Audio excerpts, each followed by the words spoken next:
Welcome to Verona. Friday Night Lights for the new season opener for the Weequahic Indians. Indians football 2022 next on the NFHS network. He's going to take it himself for a championship. A double play wins it for Frazier. Turn it to the end zone. What a catch. McKay's on touchdown. Into the layup. Goes at the buzzer. Wins it. The championship. And sauteed broccoli rabe. Once again, welcome to also have Verona, Italian New meatball Jersey. sandwiches Thomas and a J. plum tomato Field. sauce. And jumbo hot dogs Jacob by Bourne Nathan's with Ian and Rothenberg and Jordan. And then also Gordon Giant New York Cooper pretzels, on camera. soda, We're Gatorade, very happy to water, bring you chocolate, hard Weequahic candy, chips, football and for pretzels. the Visit our 2022 snack bar fall located on the season. hill. The players should be coming out shortly for Verona. In the meantime, Ian, you want to give us a little preview of the matchup today? Yeah, so Weequahic last year, they finished last season with a record of 7-5. This is their season opener. They're playing Verona. As for Verona, they are 1-1 on the season. Their first game was a win versus Morris Hills on August 26th. Their most recent game was a loss to Madison, a home game. 42-7 that loss was, and that was September 1st. So they're going into their third game of the season, and they're playing Weequahic in their season opener. And Ian, that music may mean the players should be coming out any moment now. We'll hand it off to the PA here at Thomas J. Salito Field. We're going to be right back in just a few moments. Kickoff very soon here in Verona, New Jersey on D1 Media page on the NFHS network.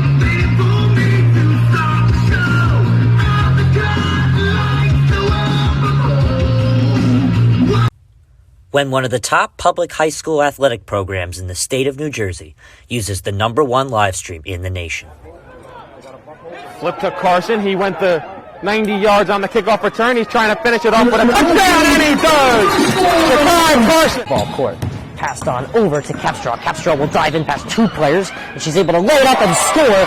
That is the 1,000-point club type of play right there. You can't ask for better than that one. Pass across. Stick down by Murphy. Send a shot and deflected. They score! 2 now. We're at the 2:30 marker left in the game. Immaculate go quickly, but it has just costed them a good play there to stay on the West Orange side. Diving in quickly is Capstraw, and she herself is leading West Orange to a comeback. 5. Short shot on goal. On post. And West Orange makes the goal, and they win. They take down the #2 ranked Seton Hall Pirates.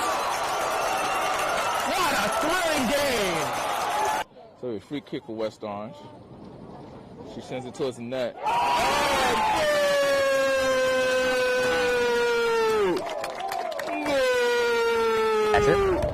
But we don't score the game, we just call and record it. As the pitch from Bove with nobody on base, swung on and missed, struck him out. Rosu now trying to get on the offensive side of things, can he? Ooh, and he's able to work himself into a pin position. Can he earn the pin? He's got all 5 back points easily secured, and he pins him. So the first Rosu with the pinfall victory. West Orange with a 5-0 win over Newark Central. I'm here with West Orange head coach Doug Nevins. All right, West Orange with a 6-1 win over Columbia. I'm here with 3 stars of the game: Emma Mitchell, Kaya Schultz, Gianna Festino. So I'm Ryan Lowy from D1 Media Pro, and I'm joined with senior Kaya Schultz and junior Kylie Capstraw. Here with West Orange girls varsity coach Sean DeVore. Screen pass out in the flat, caught, and it's a touchdown for St. Peter's. O'Donnell swinging away, puts it over the shortstop's head. That's a base hit. It'll score 1. Faraz on his way home. Throw is not in time. Going quickly. Bullock takes the snap, throws to the far side. Wide open touchdown. In there, called strike 3 looking. Mulcahy strikes out the side. He's perfect through 2. Now up ahead for the Marauders. Here comes Penguins. They score! Michael Benkovitz for St. Peter's Pop. Bounce Next on the ground to short, Faraz Fields, flip to O'Donnell 1, throw on to first, in time for a double play. Just we'll look back out there for the Marauders. He takes the snap, looking over the middle, has a man, and he scores, reels it in. 35, stick on to defenders, still on to the 20. There goes, once again. Hit in the air to deep center field. Sicka moving on the back at the wall. It's gone! Ellis Reed with a 2-run blast. And the Marauders have a 6-0 lead. St. Peter's Prep has the best coverage for its student athletes. Why don't you? It's hard to get to everything we have going on here. I mean, this high school has so much. And now you're offering the ability to watch those events without having to travel there.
Welcome back to Verona. Quite the introduction there for both teams. I've never seen quite an introduction like that for the away team, Ian. No, neither have I. I mean, you don't really see that in sports. Ladies and gentlemen, at this time, the away if team you got are a warm welcome, and I guess that's just sportsmanship in the show, which is for the playing of our national anthem, as played by Verona High School Marching Band and conducted by Mr. Eric Lynch. Let's turn it over to the PA for your nation's colors.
We ask that you please remain standing. Please remain standing. Have your attention, please. This Sunday, we honor the memories of those innocent civilians and military and emergency service personnel who tragically lost their lives as a result of the World Trade Center, Pentagon, and United Flight 93 terrorist attacks of September 11th. We ask you please to remain standing and observe a moment of silence in their honor.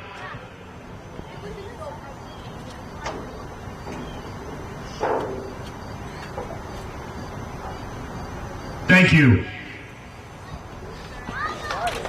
Well, premature let's go, as we honor the lives lost 21 years ago this Sunday. That is why the flag was half raised. Ladies and gentlemen, this evening, Verona High School is very honored to welcome Chief Matt Valenti of the Verona Fire Department. Ladies and gentlemen, please put your hands together for Chief Valenti. Chief, thank you for all of your service over the years. Chief Valenti will do the honorary coin toss this evening. Please join him at midfield. Led by number 1, Alex Rodriguez. Number 20, AJ Nigro. Number 4, Luke Serrell. And number 51, Andrew Boyle.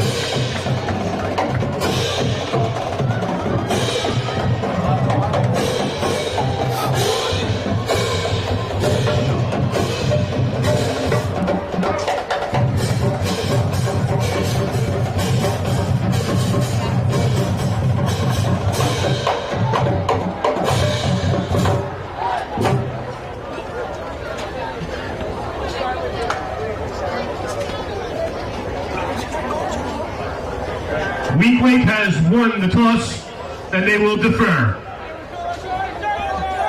So Weequahic will kick off to Verona. Thank you again, Chief Valenti. It's been our honor to have you this evening.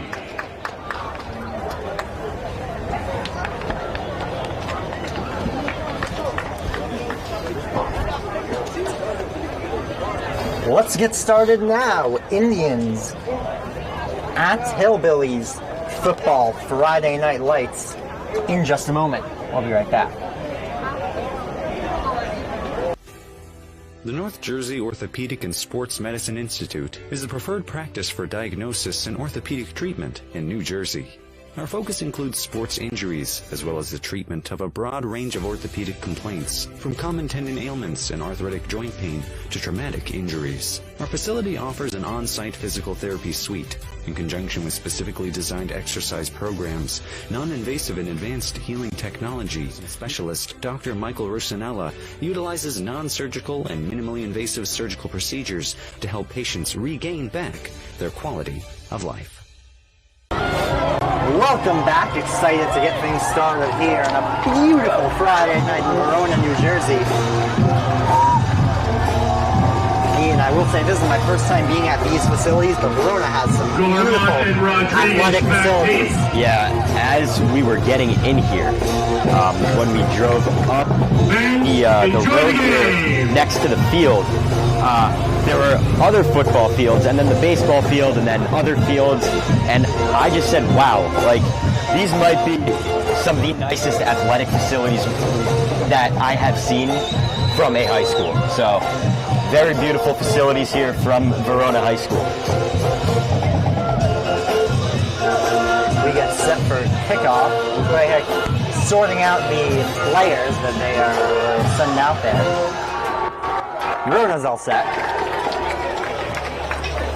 A little chat between the players.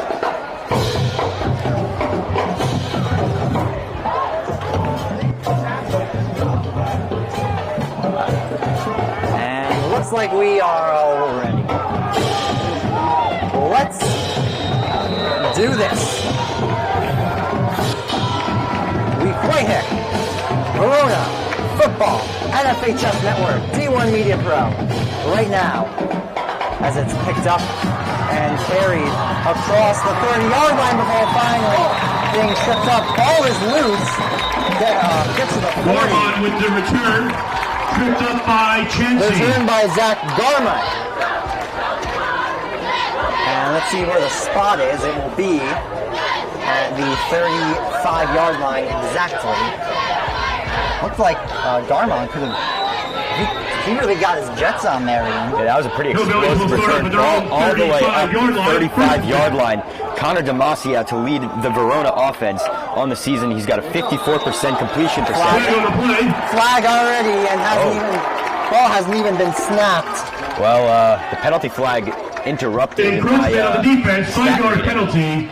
First down and 5. So, as I was saying, Connor Demasi, the Verona starting quarterback, has a 54% completion rate on the season, 20 completions for 37 attempts, 204 total yards, 1 touchdown in the year, with a 10.2 average completion yardage. Handoff up the middle. And handoff to number 4, Luke Serrell. Tackled by number 52, Storm Sharif. Serrell on the season, 97 rush yards on Pick up of 2 on the play. Second down is and 24, 3. and he has 1 touchdown on the year. So second down and 3 now. Snap handoff to the right side, trying to push his way through for more, but getting nowhere. Is Serrell once again. Handoff to number 4, Luke Serrell. Stopped by number 4, Andre Jenkinson. Third down and 3 now. No gain on the play. Third down and 3. Pass the ball for the first time in this game. 4 wide receiver shotgun set. It looks like they're going to throw here, Jacob. Third down and 3, and flags come out. Flag on the play. False start on the offense. False start on the offense. Third down and 8 5-yard penalty. Yeah, that's not the penalty you want to have on third down and short. So that'll back you up a little bit. Yeah, that's a huge penalty call on Verona. And now almost certainly Demasi will have to throw the ball. Let's see what his arms got, Ian. Same formation and the same motion before the penalty was thrown. He's throwing, rolling out to his left, scrambling, and he will throw it incomplete. The intended target was Zach Garmon. Fourth down and 2. Correction, 4th down and 8. So 4th down and 8, Ian. Yeah, third down play, they were trying to get a pass, nobody open. Demasi forced to roll out and had to throw incomplete. So the punt team is now out for Verona. After a penalty to start things off and offsides on the defense on Weequahic, that is negated by a false start, and now Verona will punt. And that's a good punt. Bounces out at the 30-yard line. And for the first time this season, Weequahic will begin their first drive. First and 10 at their own 32-yard line. Get on the field. Let's see what they got, Ian. Yeah, they're going to be led out by their starting quarterback, Lamont Spates, the senior, getting 5 feet 7 inches tall. Spates behind center this year. And handoff, jet sweep to the right side, and taken down for a loss of yards. Handoff to number 6, Isam Smith-Marset. Stopped by number 1, Alex Rodriguez. Loss of 2 on the play. Second down and 12.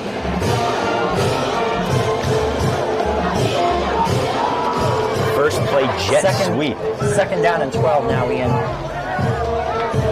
We'll see high school quarterbacks, unless they really are comfortable throwing a lot of times. Have a tough time using their arm, and Verona, it seems like they jumped.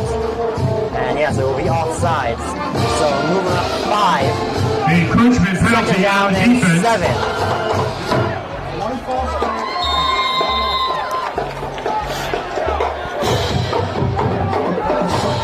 This may change the game plan for Weequahic. Snap taken, throw to the left side. Impressive move, moving downfield, getting the first down and more. Nifty move there. Number 3, Elijah Motley.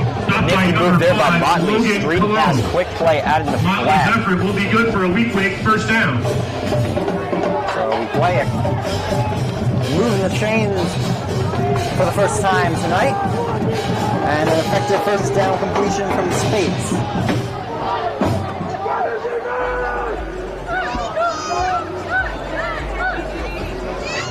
It looks like he's got a handoff that will go for about 5-6, I believe, actually. Handoff to number 24, Rashawn Marshall. Yeah, nice little pickup there for 51, Marshall, Andrew 5 Boyle. yards on first down. Marshall picks up 6 on Now the play. Weequahic is looking at second down 4. and medium. 2nd and 4, specifically picking up 6 yards. A trick play, just pass intended for set incomplete. That was an interesting one. That was one of the RPOs. They showed same formation, pretty much the same play they ran last time. That time, it looks like Spates went on the Marley. Yeah, the last play, so with the RPO, is that they ran that the last play, but they decided to go give to Marshall. This time, Spates pulled it back and made the throw incomplete, looking down the flat again for that little screen pass there to get first down yardage. 3rd down and 4 with a 4-receiver formation. They'll hand it off to the left side. A cut up the middle. Is it enough for the first down? Not quite. I think it's being marked just short. Handoff to number 24, Rashawn Marshall. Tackled by number 51, Andrew Boyle. Yes, just short. 4th down and 1. Looks like the offense is going to stay out there. Spates went back to his head coach. Now he's back to the huddle. They ran that same exact play for the 3rd straight time. This time the RPO mix, they decided to run. Marshall was just a yard short, so now they're going to go for it on 4th here. And it looks like they're going to try and draw them off sides as one of Verona's linebackers almost jumped for a blitz. Timeout. Weequahic. I'd like to take this opportunity to recognize some of our sponsors.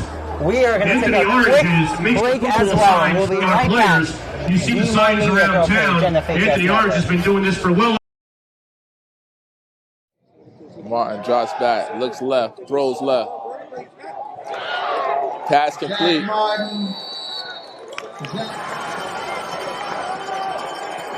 2nd and 8, Raging Bulls. Play action. It's tossed over the middle. Touchdown.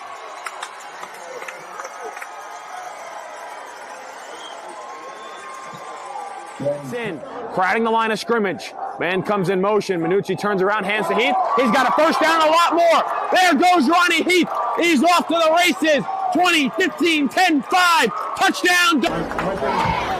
Welcome back. Weequahic uses their first of their timeouts. And now they will keep the offense out there. Looks like possible QB sneak formation. But no, it'll be a handoff up They're going to give middle, and then they will get the first down. Gain of about 2, possibly 3 Handoff there. to number 24, Rashawn Marshall. Marshall's effort will result in a Weequahic first down. Yeah, interesting formation there by Weequahic. A little bit of a pistol look. They handed it off to whoever was playing in the fullback position. Marshall took it, ran up the middle for the first down. So now a new set of downs for Weequahic. Snap taken, handoff, middle right, and getting tripped up for a gain of only about 1 or 2 that time as Marshall. Handoff to number 24, Rashawn Marshall. Tackled by number 42, Mark Nigro.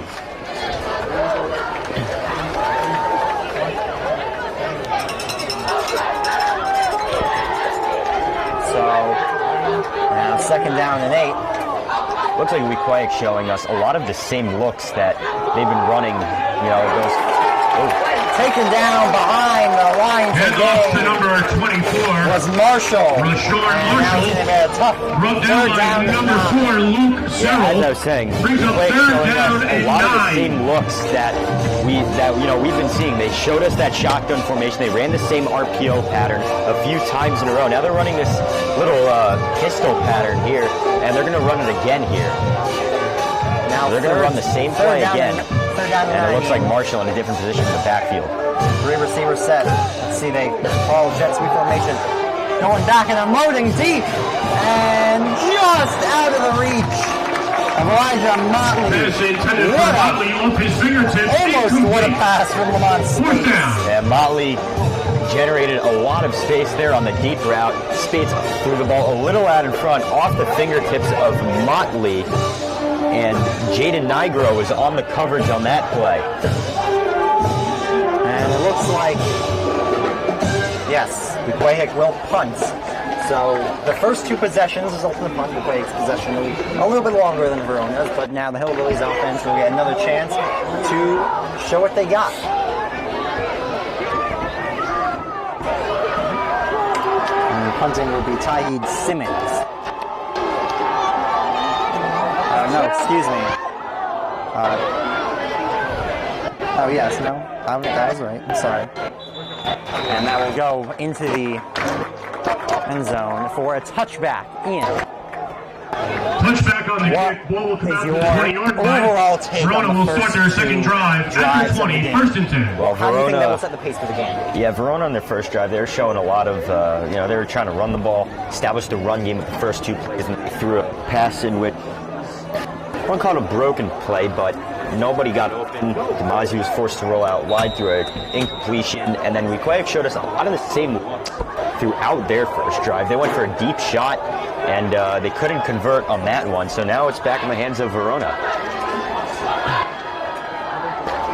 Handoff to the left side. Moving and grooving. First down and more before he's tripped around as Luke Surley.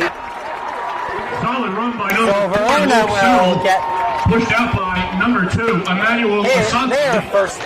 first down of the game. Surley received that handoff, got to the outside real quick, and then got a nice burst down the sideline, a solid pickup on first down. That'll move the chains. New set of downs. Handoff up the middle that time. Surley's punished. And Weequahic's point, they think they got the football. Let's see. Handoff to number 4, Luke Serrell. Let's see what the Yeah, it call looks is. like Searle took a big hit as he got into the middle of the hole. Second down. Hillbillies maintain possession, Yeah, I second didn't see the down. ball pop out there, Jacob, but Searle did take a pretty big hit running through Second the and middle. 10 from the 37-yard line. So second down and 10 now, Ian. After that big run, no gain there, so Verona showing shotgun formation and 4 wide receivers. And throwing that time is Demazi. He'll roll out to his right and throw complete. Third down. And Pass by the quarterback, Connor No one open Demazi, initially. complete to number 1, Demazi Alex turning Rodriguez. nothing into something, rolling out wide, finding somebody that had enough Pick up a space 4 to on the open play, brings up around third them, down and 5. and drops a nice dime in there on the run to create a third and medium situation. that time a pitch to Rodriguez, and he's taken down way behind the line. There's a Carried by flag, number 1, Alex Rodriguez, tackled by number 7, Zakai Armstrong. Let's see. Flag on the play. Armstrong got into the backfield real quick there. Blocking the back penalty called against Verona. Penalty will be on Verona, so no results of that penalty won't change anything.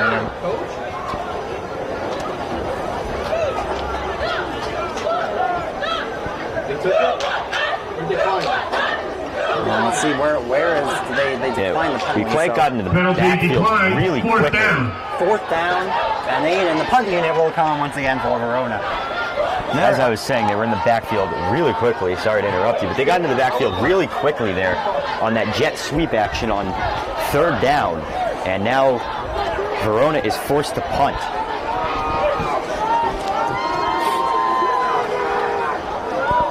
2 drives for Verona, 2 successful defensive stops for Weequahic.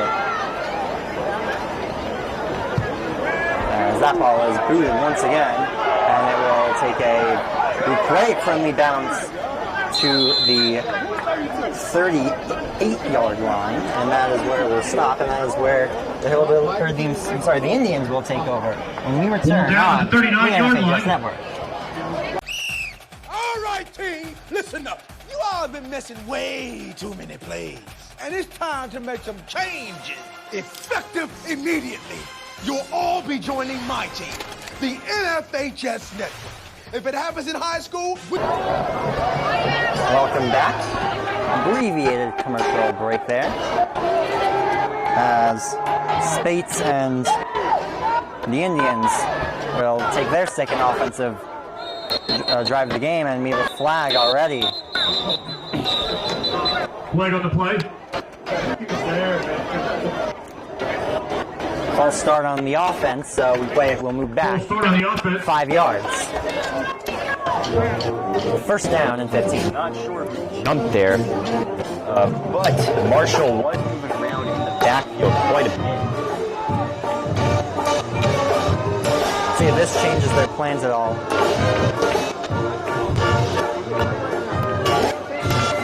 First down and 15 now. Hand off to the left side, and speeding his way, pushing his way for a gain of, I believe, 10 for second down and 5 now. 21. Keith Jenkins. Number 6, Jaden Nigro. So I would call that a successful run there for Jenkins, and it's now second down and 5. After that first down play, that was negated. Or, well, I wouldn't say negated, I would say taken back before first down was even ran on the false start. Now, Weequahic's gotten the net of yards back. They got a net of 5 yards here. And, yeah. Snap taken. And looking to throw, and then running before being tripped up. And ball is fumbled, but the umpire, the referee is inside, I think the baseball will hand off to number 10. Call that safety down. Number 52, Verona brought a ton of pressure. Pocket collapsed around Spates. Good job by him to sense the pressure coming and run up the middle to make it a 3rd and short. 3rd down and 1 now, Ian. And looks like they are in formation to just run this one up the middle. I'd say they're almost at the 50-yard line. I'd say if you don't get it on 3rd down here, unless you really get pushed back, might as well go for it, but we'll get to that when we get to that. 3rd down and 1.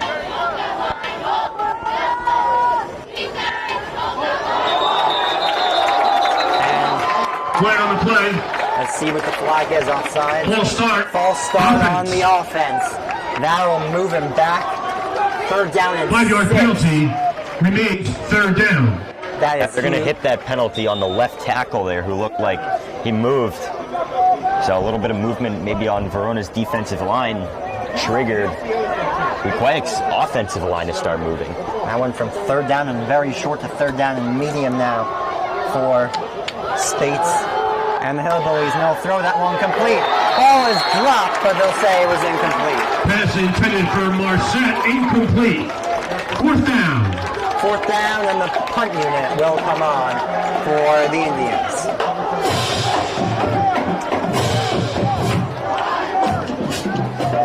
It's been a tight game defensively this far, Ian. Yeah, so far it's been a defensive battle. Spates looking for Smith Marcette on that play.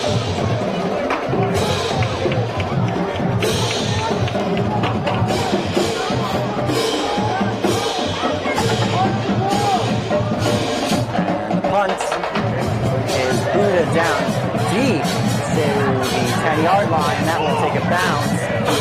And picked up by Weequahic, and they will pin Verona deep at the 1 or 2 yard line. Wow, what a punt from the Indians. Pulled down by Weequahic, deep into Verona territory.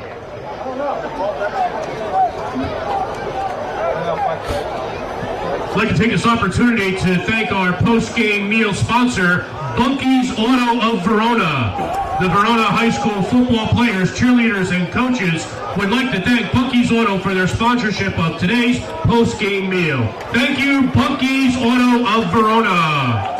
It's been a slow-moving game thus far. We started about half an hour ago, and there's only 3:08 to go in the first quarter. Yeah, both offenses have had a hard time moving the ball up the field, and I would say that's mainly due to penalties that have brought third and short opportunities back.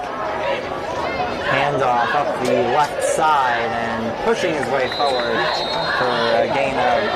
Handoff to number 4, Luke Serrell. Tackled by number 24, Rashawn Marshall. Weequahic brought a nice run blitz there. Serrell picks up 4 on the play, 2nd and 6. So that could take the safety out of the picture, and Serrell pushes his way forward for about 2 more. So Verona's carried by taking this Serrell from their 1-yard line to now 3rd down and 4, and a chance to get a first down and get even further away from their own end zone. After those 2 carries by Serrell, throw to the left Verona side. has a little bit of breathing room. Not enough for the first down, but looks like there's a flag on the field, anyway. Jacob. Pass complete to number 23, Zach Garman. We have a penalty marker on the field. Let's see what this flag was. I think I know who this is. Illegal motion on the offense. And it was on Verona. There will be a illegal motion. Another killer mistake by Verona. And they were short anyways, and then they were so deep. Odds are they'd go for it. Yeah, but either way, that's now they're stuck to redo 3rd down, and they don't have much breathing room. So if Weequahic brings the blitz, they might be in trouble here. Let's see. Both sides are set. Let's see what Damazi can do. And he's going to throw on 3rd and long. And he's going to unload it. And it is knocked away. Excellently played by Rashawn Marshall. Incomplete. He's targeting AJ Nigro on the play. Aired it out. Didn't look like a great throw to me. Rashawn Marshall in the coverage to knock that ball down. Almost came up with an interception. And if he did pick that off, Weequahic would have been in great field position. I think they might be in almost as good a field position now as Verona's punting from inside their own end zone. Even at the back of their end zone. Are set back to return. He is the brother of Bears wide receiver Amir Smith-Marset, who was also a star at Iowa for a few years, Jacob. That one will roll in favor of Verona. They will wait, and they will pick it up, and it stops rolling at the 37-yard line. Is that true? Pull down near the 37-yard line. Weequahic will take over. Interesting tidbit. Weequahic will take over in very good starting position in offensive territory. Let's see what their offense can cook up here with being a little closer to the line to score. They'll have a fresh set of downs.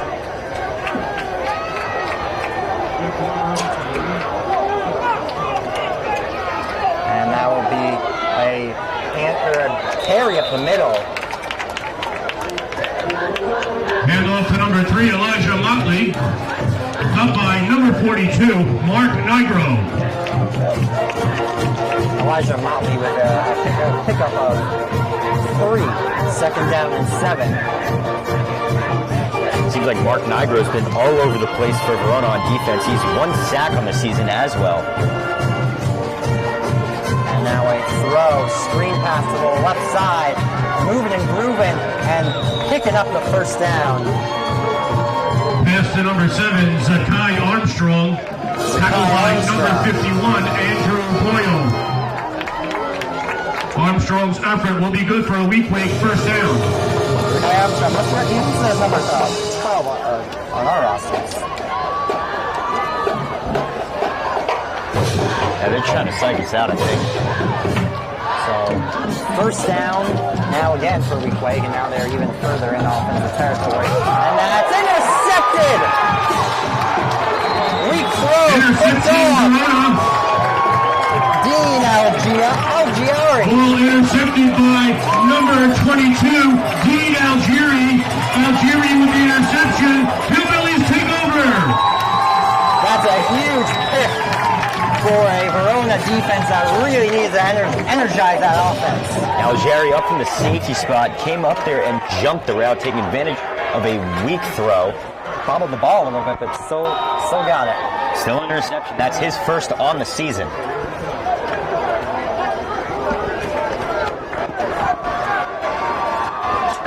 So now let's see what Verona's offense has got again. Rolling out to his left and throwing it downfield open is number 20, Aj Nigro. Fantastic read from Connor Damazi. Damazi rolls out of the pocket, finds number 20, AJ Nigro. Big pickup for the Hillbillies. Move the chains. Yeah, on that play there, as Damazi started rolling out, he started creeping upfield toward the line of scrimmage. Linebackers playing up, they started to bait. They got baited over because they were worried Damazi was going to run. He can take off there. And Nigro broke off from his flat route and went upfield, and now Weequahic's in very good field position here. Weequahic, Verona. Handoff to number 4, Luke Serrell, fighting for every yard. Job to push. Picks up about 5 on the play, second down and 5. Second down and 5 after an excellent run from Luke Serrell. Big running back, also an outside linebacker on defense. I've seen him make a couple plays so far in this game. And he does have a 5.4 yards per carry on the season, which is pretty impressive. Well, it's only in 2 games. Serrell with another handoff up the left side. He will push. And I handoff to number 4, no gain. Tackled by a third of the team. Clock will wind down, I believe, for quarter number 1. And yes, it will. We'll be right back after the first quarter. Quarter number 2. D1 Media page, NFHS Network. Still tied, zip. But Verona driving. I'd like to recognize a couple more of our sponsors. The North Jersey Orthopedic and Sports Medicine Institute is the preferred practice for diagnosis and orthopedic treatment in New Jersey. From the moment you become a patient in our practice, our experienced team supports you until your full recovery with education, compassion, and understanding. Our focus includes sports injuries, as well as the treatment of a broad range of orthopedic complaints, from common tendon ailments and arthritic joint pain to traumatic injuries. Our facility offers an on-site physical therapy suite, in conjunction with specifically designed exercise programs, non-invasive and advanced healing technology. We can not only address the current injury, but also find the underlying cause, such as muscle weakness, imbalance, or improper form. We also offer non-surgical modalities, such as platelet-rich plasma injections, which can lead to an accelerated recovery. To provide efficient and excellent care, personal interactions and individualized attention for each patient is important. We are committed to create a protocol that can eliminate similar injuries in the future. At North Jersey Orthopedic and Sport... Welcome back. Second quarter now is underway. It was a long first quarter, and it took 36 minutes about, maybe a little less, to complete. And Verona's driving, third down and 5. Timeout. Weequahic. Weequahic will take a timeout. Fans, I'd like to remind you the Visual Snack Bar located on the hill. As I said, featuring premium sausage sandwiches, both spicy and sweet, prepared with peppers and onions. We also have a really exciting sausage sandwich, sweet only, with broccoli rabe sauteed in garlic and oil. It's an amazing sandwich. And we have an Italian meatball sandwich with plum tomato sauce. Also jumbo hot dogs with self-serve sauerkraut, onions, and relish. We have giant New York pretzels, Gatorade soda, water, chocolate candy, hard candy, chips, and pretzels. Please visit the snack bar located on the hill. I can tell you it gets crazy at halftime. You may want to head out earlier. Quite the read-off of food for the snack bar. It's making me really hungry. Oh, it's making me very hungry. Although I did have some nice chicken parm before I got here. Little homemade chicken parm. We're on third down and 5. We'll finally get going. Weequahic didn't like the defensive formation before.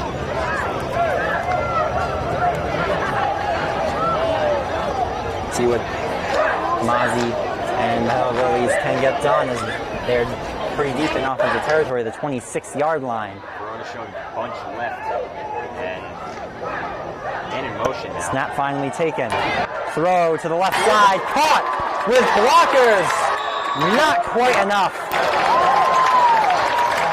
Excellent play by Verona, and they will get themselves inside the 10 to the 9-yard line, the 8-yard line. Into the red zone, inside the 10-yard line. Looks like around the 7. A nice pass out in the flat there. Cologne gets inside the 5. Handoff to the right side. They'll pick up. Carried by number 5, Logan Cologne. Tackled by number 4, Andre Jenkinson. They went back to Cologne on that play after he sped up the sideline. Got them inside the 10-yard line. 2nd and goal. They went back to Cologne on that play. And he was able to get 2 yards. 3 yards. So now 2nd down and goal at the 7-yard line. Handoff to the right side. Fumbling, but pushing his way through for as many yards as he can. Will end up being a loss by Serrell. So now 3rd down and 9, they'll say once again. 10, I'm sorry. Brings up 3rd and goal for the Hillbillies. 3rd and goal at the 10. At the 10-yard line. With the job that Mozzie's done throwing tonight, you'd expect possibly on 3rd down and long, they call throw again. But well, you'd think here Verona is going to get points. I mean, they're within field goal range. They're inside the 10. You know, Mozzie's throwing it pretty well. On that last handoff, it looks like Searle got eaten up by the the turf monster a little bit as he was trying to get up the middle. Rolling out to the left and is caught, not nearly enough. Connor Demassey's pass complete to number 23, Zach Garmont. Zach Garmont with the grab. And will they send out the field goal unit, or will they go for Brings it up 4th down for the Hillbillies. 4th down and 7. And they will kick the field goal. So, unless something goes horrifically wrong here, Ian. Yeah, well, a bit of an interesting formation on a field goal here. Yeah, they're...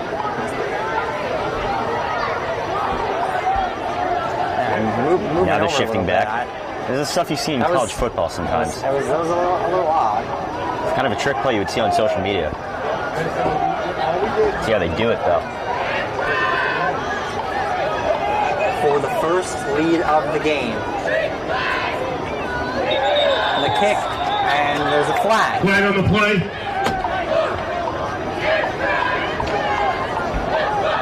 Full start on the offense. Full start on the offense, so that'll move them back 5.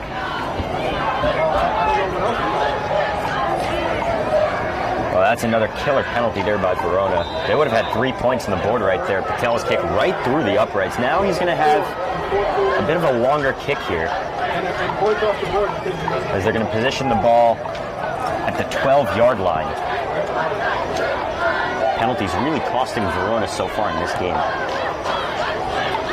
Once again, let's try it again. This time, kick from 20, 27 if you count it back in the end zone. And that one from Patel. Up the uprights, it's good. Or no good, they will say. Kick is no good. I'm sorry. I saw that. Wow, no good. So Verona costing themselves. Fans, please put your hands together for both cheer squads tonight. And how about those cheerleaders? Cheer us on the game. Thank you, Weequahic and Verona cheerleaders, for a great job. Thank you. Always hard to tell from this angle again if that's good or not. Apparently it wasn't. Apparently he missed to the left. But Weequahic will have to start from deep in there in defensive territory. An fortunate to unfortunate sequence of events. Verona, great field position, got themselves inside the 10-yard line, and then they had 3 opportunities to score a touchdown.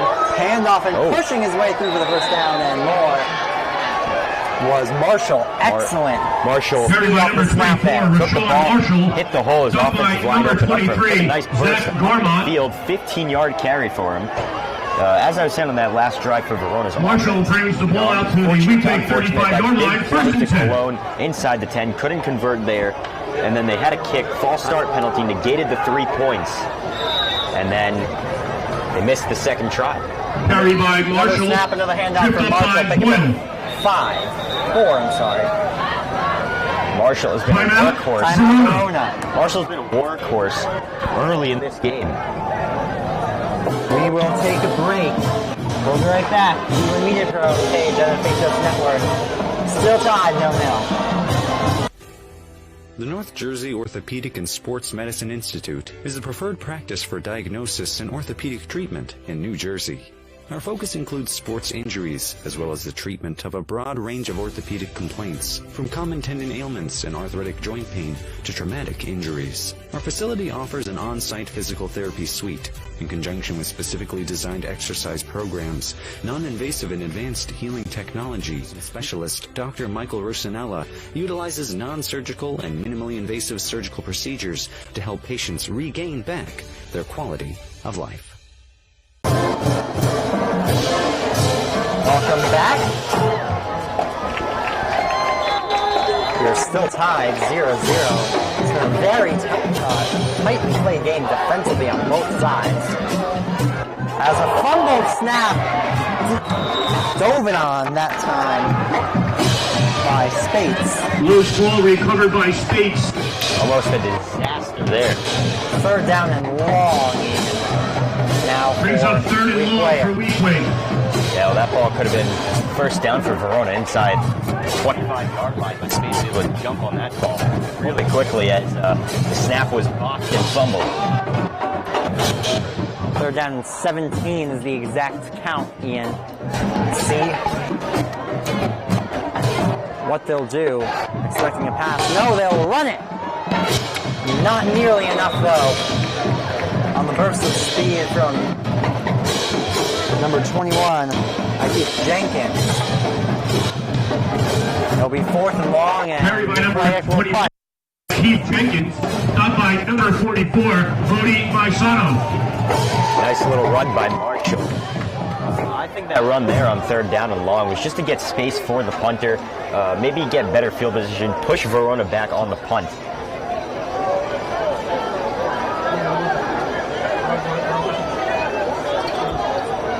I guess don't risk throwing it if you want, but seems like an off play. Ooh, high snap there. Oh! And he's scrambling. Yes, the fake and taken down. And taking over from... Verona makes the stop on 4th down. 38-yard takes line. over on downs. 7 minutes to go, first half. How about the Verona High School Marching Band? Let's hear it. Ian, the moon is a fantastic color tonight. Thank you, Jordan. Look at our cameraman, Jordan Cooper, getting a nice shot of that. Look at that. Very nice moon tonight. Color's a little altered on your screen, but it's a very orange color. Flags come out. Let's see what that one is this time. Encroachment on the defense. Offsides on the defense, so Verona will move up even further. And Weequahic's defense putting their hands up. They're like, I don't know. What did we do wrong? Well, the ref said they did something wrong. Going to be a 5-yard penalty. Brings up 1st and 5 for the Hillbillies. 1st down and 5 now for Verona. Looking to throw, scrambling to his left. And running and getting a gain of just a few was Damazi. And a big hit out of bounds, too. And it looks like... Keeper by Damazi. Someone is shaken up over on the Weequahic sideline. Damazi picks up 2, brings up 2nd down and 3. 2nd down and 3. Looks like that is... Not sure who that is. It's not taking handoff up the middle. It's enough for the 1st down. I think they'll mark him just short. Handoff to number 4, Luke Searle. That's by number 5, Tyheed Simmons. Looks like Searle got eaten up by the turf monster again there before he got Trainer tackled. on the field, please. Timeout. Trainer on the field. And there's an injury, so we will take a quick break. Be right back as soon as possible on the D1 Media Pro page on the YouTube. One of New Jersey's premier high school basketball teams gets their coverage from D1 Media Pro, and it goes like this. Finds Floyd to tie things up. Tie game! 62 apiece. 90 seconds. Floyd attacking and throws it down! Corey Floyd! A missed opportunity down low behind the back to Bueno and one! Lawrence with Floyd to lob it up for the slam! Too low for Dunn. Wilcher to Floyd. Lays it in and one on the lob. Thought about the three. Drives baseline. Oh, what a start for Corey Floyd! Here with Corey Floyd after a tough... Wilcher, three. Got it! Simeon Wilcher is fired up! And Simeon Wilcher all alone with the flush. Here with Simeon Wilcher. And a pass taken away by Marshall. And he'll throw it down. Tosses it ahead to Valencia. Sering. So, the man who was down was number 58 for Verona, Jack Friedman. Walks off to a standing ovation after being down for a little bit. Not sure what happened there. But nonetheless, it looks like he's okay, up and walking off under his own power, and he's back on the sideline.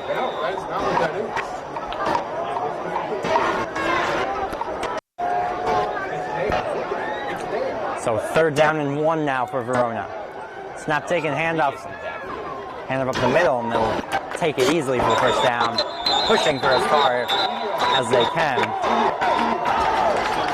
Handoff to number 4, Luke Searle. Push the pile. 1st down. Searle's been a workhorse in this game. Just as his counterpart, Rashawn Marshall has as well. Clock continues to tick down to halftime. 6 minutes and change remaining. Alex Rodriguez in the back. Rodriguez will take it for a nice gain of 5. Handoff to number 1, Alex Rodriguez. Dives ahead.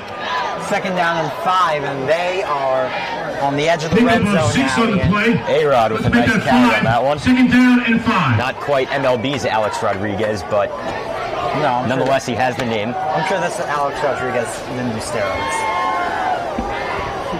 2nd down and 5. Another carry for Rodriguez. That time he's taken out of bounds. Loss of 5.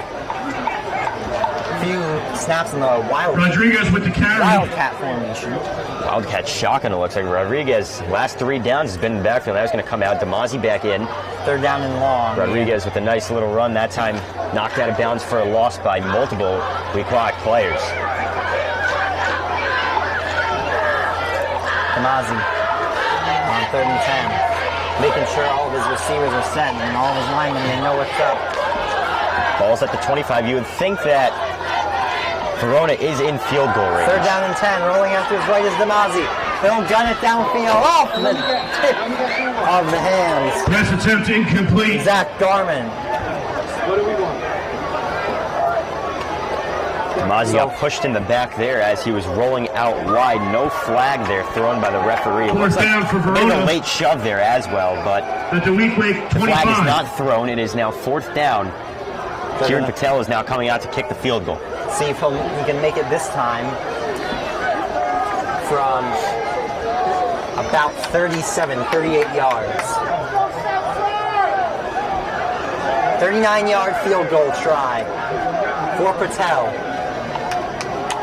He missed earlier. Come a little closer. Snap. The kick is no good. Kick attempt is no good. Looks like you're going to say that kick missed short. It was online, but it did not have the distance. Weequahic will take over once again on a missed field goal attempt from Verona. And will stay 0-0 with 5:22 remaining in the 1st half. You know, I I wouldn't say it's been a particularly boring game despite the score, but it's definitely been a little slower pace. Yeah, it is a little slow. It's a defensive battle. Verona's been able to move the ball quite a bit, actually. They had that interception. They were able to get the ball inside the 10 at one point, and right there they were able to get a field goal, and penalty flags fly.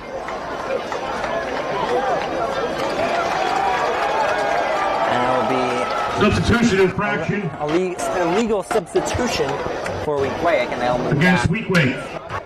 That'll set Weequahic back 5 yards. It looks like they were getting into formation with too many men, or they get into formation as a guy was running off the field. So, you know, that's the penalty that you don't really want to have. That's the stuff that is just a communication error. First and long for Spates. Snap is fumbled, and not able to get a gain whatsoever was Marshall. It'll be a loss of 2. And second down and 17. Wildcat look there. Carried by Shaheed Simmons. First and Stop long, by number 23, Marshall Zach fumbled the Gorman. snap and really struggled to get back up field after that. Once you fumble a snap, the play's really broken and dead. It's about what you can make of it after a snap is fumbled. And that will be carried up to the right side, pushing forward for a gain of about 8 or 9. That Carried by time number is Marshall. 24, Rashawn Marshall. On Marshall's Stop by run number there, 44, that Bodie gets back a Maisano. lot of the penalty yardage, if not all of the penalty yardage Weequahic lost on the illegal substitution penalty, and on top of that, the loss of 2 yards on the broken Wildcat play. So now it is a net of 2 yards in the drive here. Third down and 8. Looking to throw and gunning it downfield. Just past the reaching arms. Smith Marset. Pass intended for Marset, in pass incomplete. coverage. A-Rod. Fourth Alex down. Rodriguez in pass coverage. And Zach Garma also there. It's a little bit of a throw in double coverage just over the fingertips of Issam Smith Marset. It's a good throw from Spates, but it's a little too far.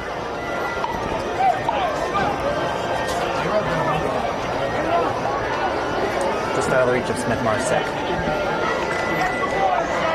And they will punt again. And they're running that fake.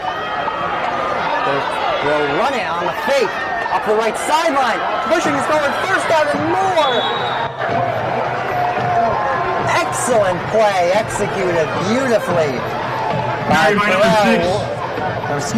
number Smith 6, Marset. Smith Marset. And Smith Marset picks Marset up the first down for showing Weequahic. off that athleticism. It might run in the family. His brother is now in the NFL playing for the Chicago Bears as a wide receiver. Star player at Iowa for a couple years. And Smith Marset, Smith Marset showing off the family genetics in terms of the football athleticism. Handoff that time to the left middle, pushing his way forward for as many yards as possible. They'll end up being, I believe, 6 for Marshall. Carried by number 24, Rashawn Marshall. Yeah, on that The fake punt. Well, that time. The second time they did it, and both times they ran the fake punt with Smith Marset. And the great thing about that execution of the fake punt is that, you know, Smith Marset got it as he was going to punt it. He was ready to punt it, and then he went out, looked like he was going to punt it on the run, then he went back, and then he just ran it, turned nothing into something, and that's just great athleticism. Second down and 5. Snap a little high, but Marshall does a good job of evading a few tackles before finally being taken down after a gain of almost Carried by number 24, Rashawn Marshall. Stopped by number 4, In the backfield, they're not Lamont Spates. 3 minutes remaining in quarter number 2.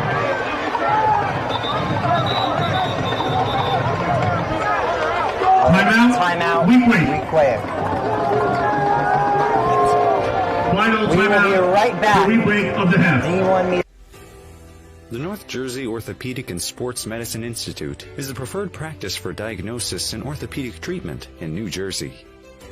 From the moment you become a patient in our practice, our experienced team supports you until your full recovery with education, compassion, and understanding. Our focus includes sports injuries, as well as the treatment of a broad range of orthopedic complaints, from common tendon ailments and arthritic joint pain to traumatic injuries. Our facility offers an on-site physical therapy suite, in conjunction with specifically designed exercise programs, non-invasive and advanced healing technology. We can not only address the current injury, but also find the underlying cause, such as muscle weakness, imbalance, or improper form. We also offer non-surgical modalities, such as platelet. Welcome back. 2 minutes, 49 seconds remaining in the first half. Weequahic getting set for third down and medium. And it's not Spates in the backfield. And running out to his left and chucking it downfield, just incomplete. Deflected beautifully by Nigro. Singleton again. Incomplete.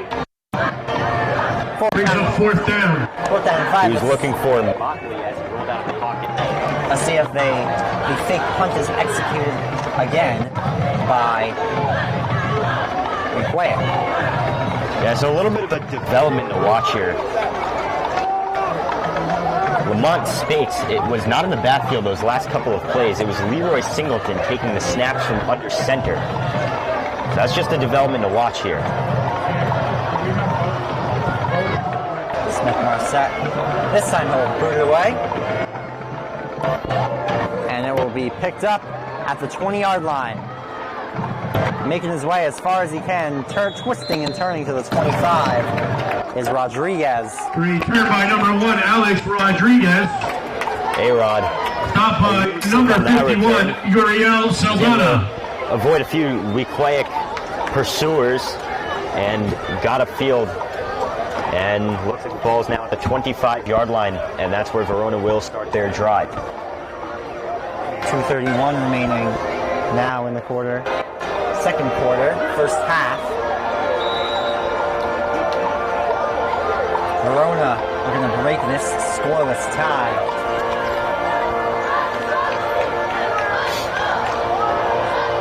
Some signs given on the Verona sideline by their head coach. Snap taken, rolling out to the right is Damazi. He'll throw it downfield, over the head. Damazi's attempt to Nigro. Of Nigro. Incomplete. Flags down on the play. Flag on the play. And it's on the defensive half of the line of scrimmage. I think this is going to be against Weequahic. Nice play there by Damazi, rolling out, trying to find Nigro.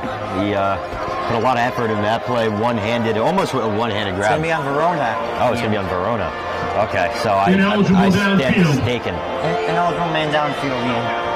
The lineman went a little too far. Oh.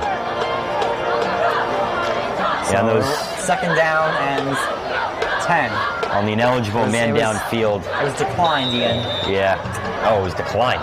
Yeah, I mean, it was either second and 10 or first and 15, I believe. Yeah, on the ineligible man downfield, you got to be aware of those when you run those play-action RPO plays. The guys have to get upfield just in case it's a run.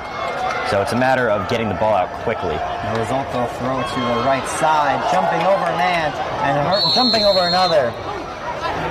Zach. Pass to number 23, Zach Gormont.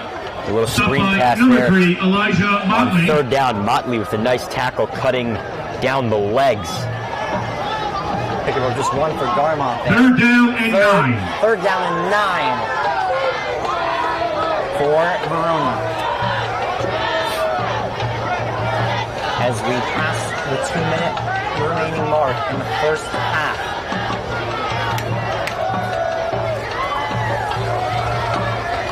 They're going to throw. Completed to Rodriguez. Will they say he was out of bounds? Pass by number 10, Connor Damasi, complete to number 1, Alex Rodriguez. It was completed. And they're going to say it's a first down, yeah. Move the chains. A-Rod with a nice catch.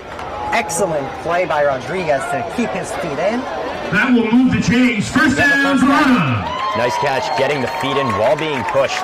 Nice physical catch there by Rodriguez.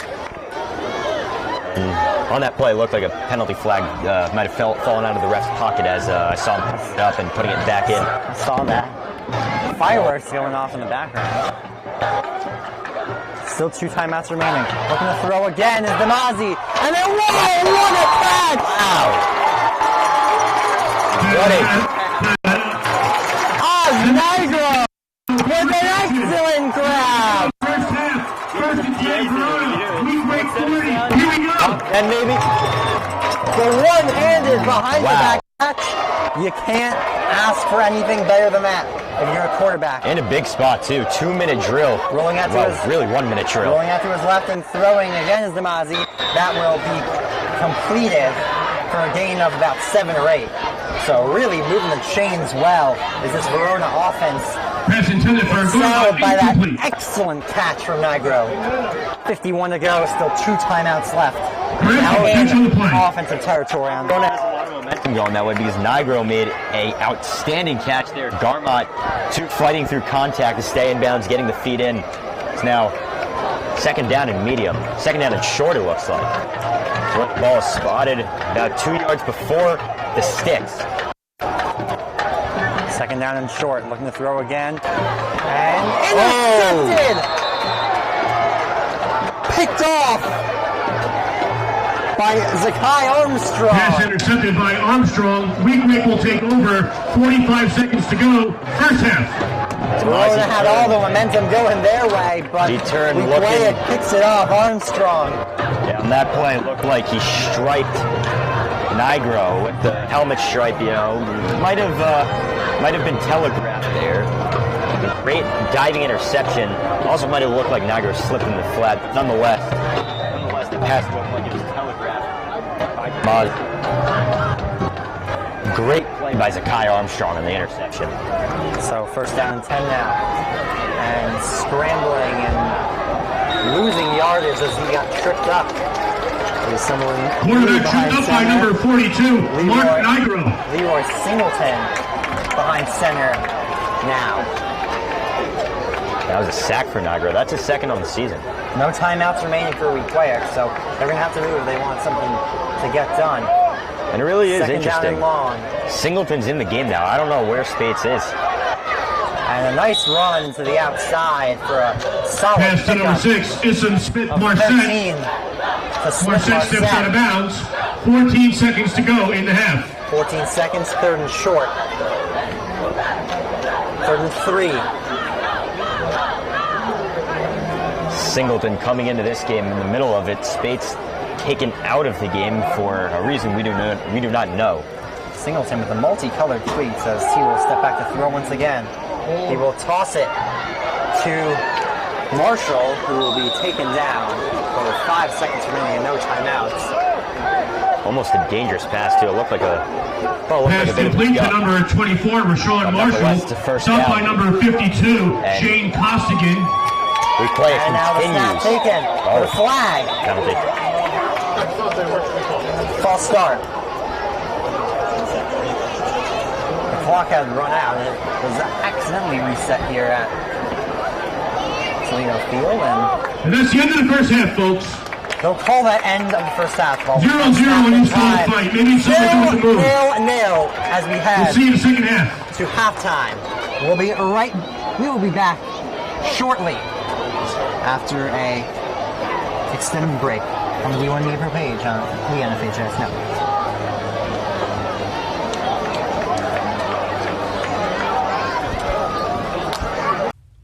When one of the top public high school athletic programs in the state of New Jersey uses the #1 live stream in the nation. Flip to Carson. He went the 90 yards on the kickoff return. He's trying to finish it off with a touchdown, and he does! Zakai Carson. Ball court. Passed on over to Capstraw. Capstraw will dive in past 2 players, and she's able to load up and score. That is the 1,000-point club type of play right there. You can't ask for better than that one. Pass across. Stick down by Murphy. Send a shot and deflected. They score! 2 now. We're at the 2:30 marker left in the game.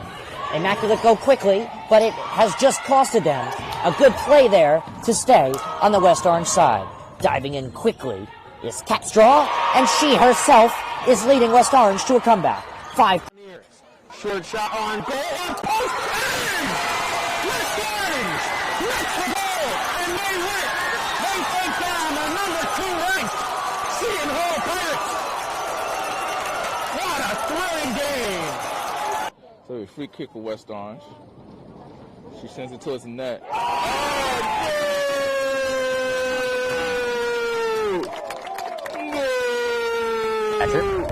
But we don't score the game, we just call and record it. As the pitch from Bove with nobody on base, swung on and missed, struck him out. Rossi now trying to get on the offensive side of things, can he? Ooh, and he's able to work himself into a pin position. Can he earn the pin? He's got all 5. That point's easily secured, and he pins him. So the first Rossi with the pinfall victory. West Orange with a 5-0 win over Newark Central. I'm here with West Orange head coach Doug Nevins. All right, West Orange with a 6-1 win over Columbia. I'm here with 3 stars of the game: Emma Mitchell, Kaya Schultz, Gianna Festino. So I'm Ryan Lowy from D1 Media Pro, and I'm joined with senior Kaya Schultz and junior Kylie Capstraw. Here with West Orange girls varsity coach Sean DeVore. Screen pass out in the flat, caught, and it's a touchdown for St. Peter's. O'Donnell swinging away, puts it over the shortstop's head. That's a base hit. It'll score 1. Faraz on his way home. Throw is not in time. Going quickly, Bullock takes the snap, throws to the far side. Wide open touchdown. In there, called strike 3 looking. Mulcahy strikes out the side. He's perfect through 2. Now up ahead for the Marauders. Here comes Bigwitz. They score! Michael Bigwitz for St. Peter's Prep. Bounced on the ground to short. Faraz Fields flip to O'Donnell 1. Throw on to first in time for a double play. Just look back out there for the Marauders. He takes the snap. Looking over the middle. Has a man. Can he scores? Reels it in. 35. Stick on to defenders. 2 on his feet. 20.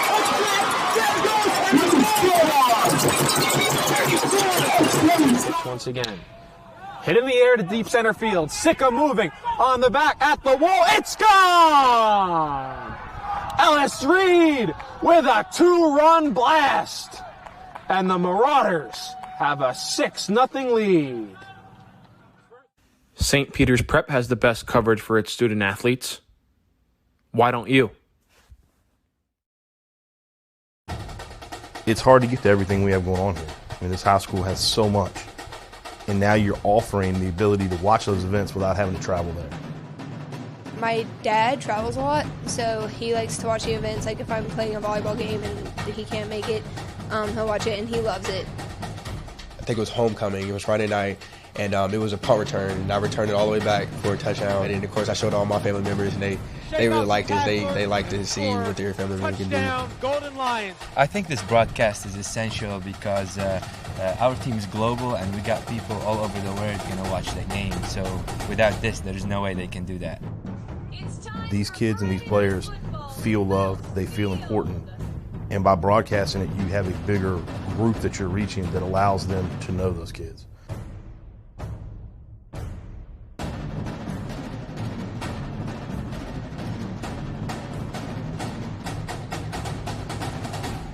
One of New Jersey's premier high school basketball teams gets their coverage from D1 Media Pro, and it goes like this.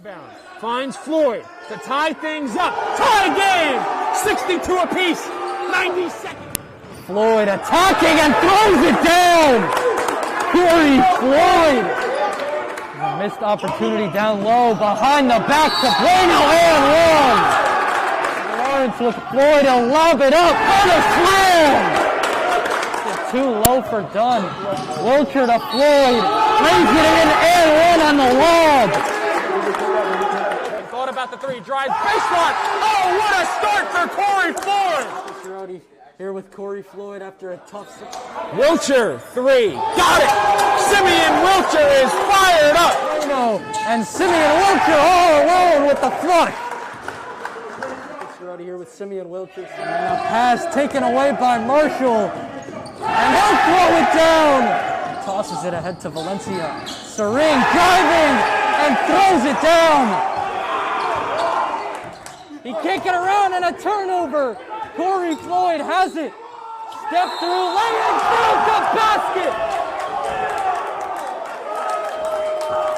Marcus Cerroti here with Roselle Catholic head coach Dave Boff. Dave, you're coming up. Now it's your time to join. The North Jersey Orthopedic and Sports Medicine Institute is the preferred practice for diagnosis and orthopedic treatment in New Jersey. From the moment you become a patient in our practice, our experienced team supports you until your full recovery with education, compassion, and understanding. Our focus includes sports injuries, as well as the treatment of a broad range of orthopedic complaints, from common tendon ailments and arthritic joint pain to traumatic injuries. Our facility offers an on-site physical therapy suite. In conjunction with specifically designed exercise programs, non-invasive and advanced healing technology, we can not only address the current injury, but also find the underlying cause, such as muscle weakness, imbalance, or improper form. We also offer non-surgical modalities, such as platelet-rich plasma injections, which can lead to an accelerated recovery. To provide efficient and excellent care, personal interactions and individualized attention for each patient is important. We are committed to create a protocol that can eliminate similar injuries in the future. At North Jersey Orthopedic and Sports Medicine Institute, we are dedicated to providing the highest standard of care and comfort of athletes, including patients with non-related sports injuries. Board-certified orthopedic surgeon and sports medicine specialist Dr. Michael Rusinella utilizes non-surgical and minimally invasive surgical procedures to help patients regain back their quality of life. The North Jersey Orthopedic and Sports Medicine Institute is the preferred practice for diagnosis and orthopedic treatment in New Jersey. Our focus includes sports injuries, as well as the treatment of a broad range of orthopedic complaints, from common tendon ailments and arthritic joint pain to traumatic injuries. Our facility offers an on-site physical therapy suite. In conjunction with specifically designed exercise programs, non-invasive and advanced healing technology, specialist Dr. Michael Rusinella utilizes non-surgical and minimally invasive surgical procedures to help patients regain back their quality of life. Martin drops back, looks left, throws left. Pass complete.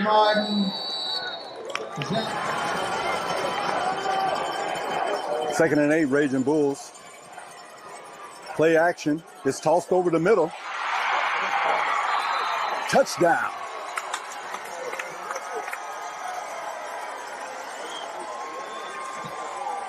In, crowding the line of scrimmage. Man comes in motion. Minucci turns around, hands to Heath. He's got a first down, a lot more. There goes Ronnie Heath. He's off to the races. 20, 15, 10, 5. Touchdown, Don Bosco. Ball carried by number 5, Ronnie Heath.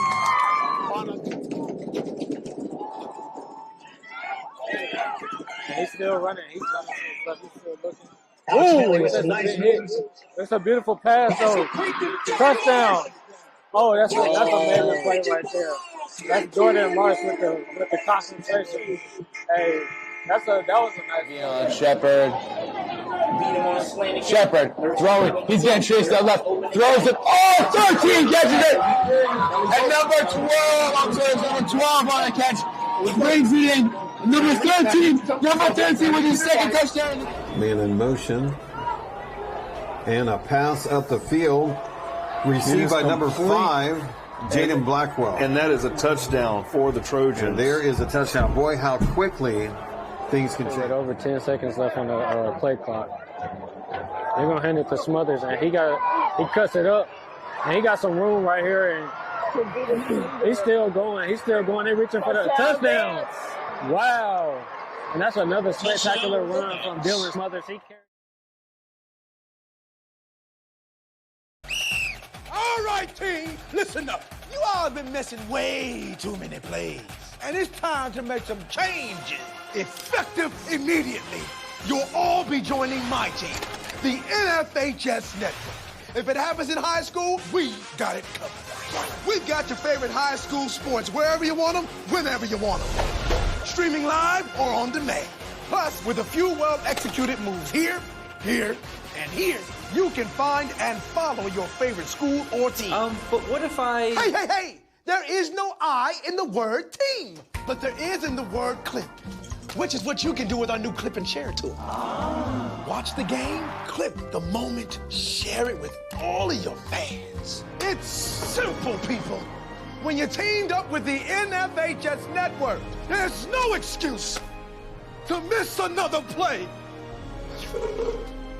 Now you get out there and you watch some sports. Your high school, your team, your game, streaming live only on the NFHS network. Who's gonna slap that hand?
You can see the future of the Duke and North Carolina rivalry on D1 Media Pro. There you see Hubert Davis, head coach of North Carolina, here to see Simeon Will. Looking live right there at a trio of Duke basketball coaches: John Shire, Nolan Smith, Emil Jefferson. Clock now at 12. Kicks it in the corner. Lively for three. Got it. Derek Lively, a corner three in an early third quarter. Has a look to go off the dribble here. Goes right around Lively, and he gets the roll. Inbounds to Wilcher. A step back, fade away through contact. Simeon Wilcher. He's out for Mbako. He'll try one from beyond the arc. And Mackenzie Mbako is on fire to start this one.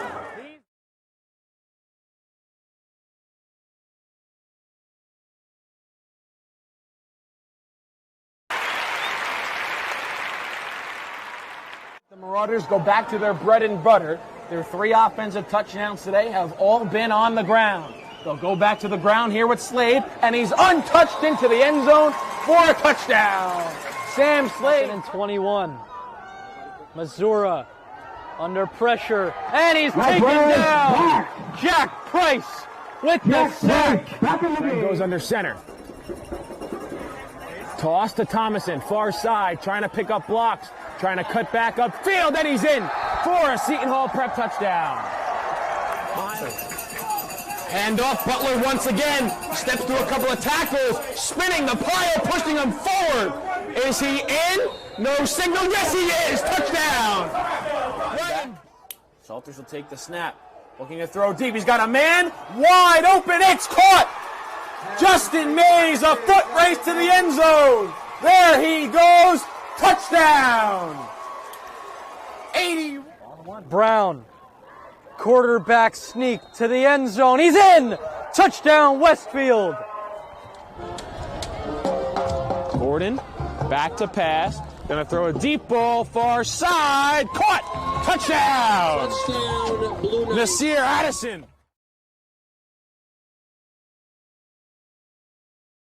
Do you want your school to be covered by the #1 live stream service in the state of New Jersey so the entire country can see moments like this? We play once again. Free kick coming for the Mountaineers. Short shot on goal. On post.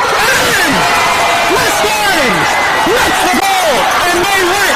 They take down the #2 ranked Seton Hall Pirates. Bullock takes the snap. He's going to take it himself. Barreling towards the goal line, and he's in. Charles Bullock from 3 yards out. And the Marauders lead it 20-7. Or be a witness to championships like these? Montclair, our state sectional champions! They defeat Livingston 4-1. And the Mounties sweep the boys and girls brackets in back-to-back wins over the Lancers. 3-2. There goes the runners. Swing on and miss. Strike 3.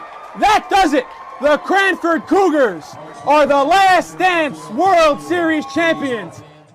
Or have exclusive interviews with players and coaches. Maroon and Silver Star pitcher Teague Mulcahy. I'm here with Cranford star Ryan Jaros. We're with the Bergen Crusaders star of the game, Luis De La Cruz. Here with West Orange head coach Doug Nevins. And all right, now here with star goalkeeper Nikolai Matthews of this West Orange Mountaineer team. Nikolai.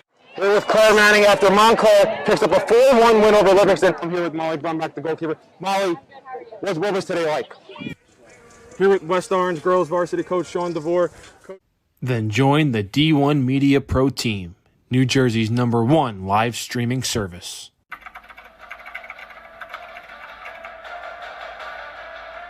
They score! Lloyd attacking and throws it down! Touchdown for St. Peter's! I'm here with Darren Lewis. With Simeon Wilcher. Here with Precious Achua. About doing overtime.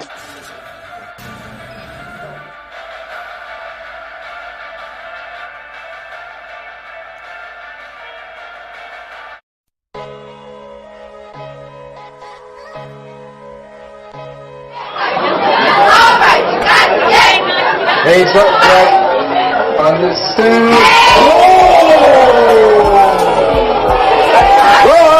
Took him and decreasing. Ethan Horton dribbles into the front court to Khalil Whitney. Going to the basket and the jam.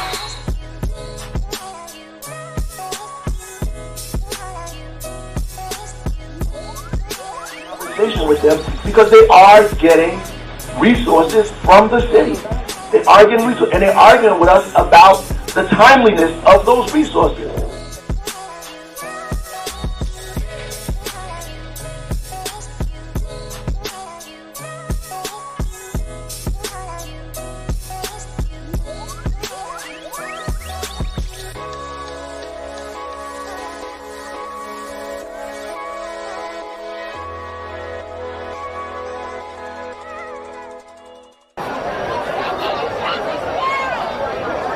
Welcome back to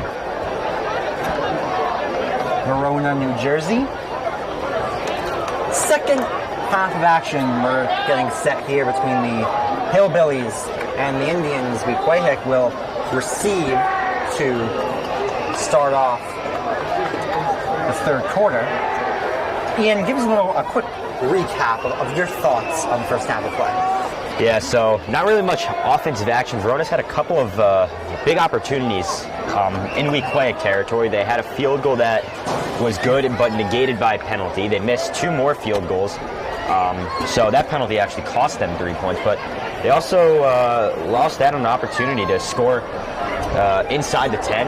And, you know, Weequahic, their offense has been really carried by their running back, Rashawn Marshall, at this point in the game, but they haven't really gotten much of an offensive attack going outside of that. Their quarterback, Lamont States, in that last drive before halftime, he was not in the game. It was Leroy Singleton taking the snaps under center. So that's just something we're going to watch out for here, is who comes back into the game at the after halftime at quarterback for Weequahic. Weequahic has had some troubles on the offensive side of the ball this far today. Verona, wait, did I say Weequahic? It's Weequahic? Weequahic? Yeah, that's my bad. Verona, it feels like they've had more success on the offensive side of the ball, just haven't been able to capitalize. Missed field goals from the 37-yard field goal, or the missed 27-yard field goal. And now they will kick off to start quarter number 3. Referee explaining the kickoff Weequahic will receive the ball to start the second half of play. Patel getting set to kick things off here in the second half of action. That one's booted into the end zone for a touchdown.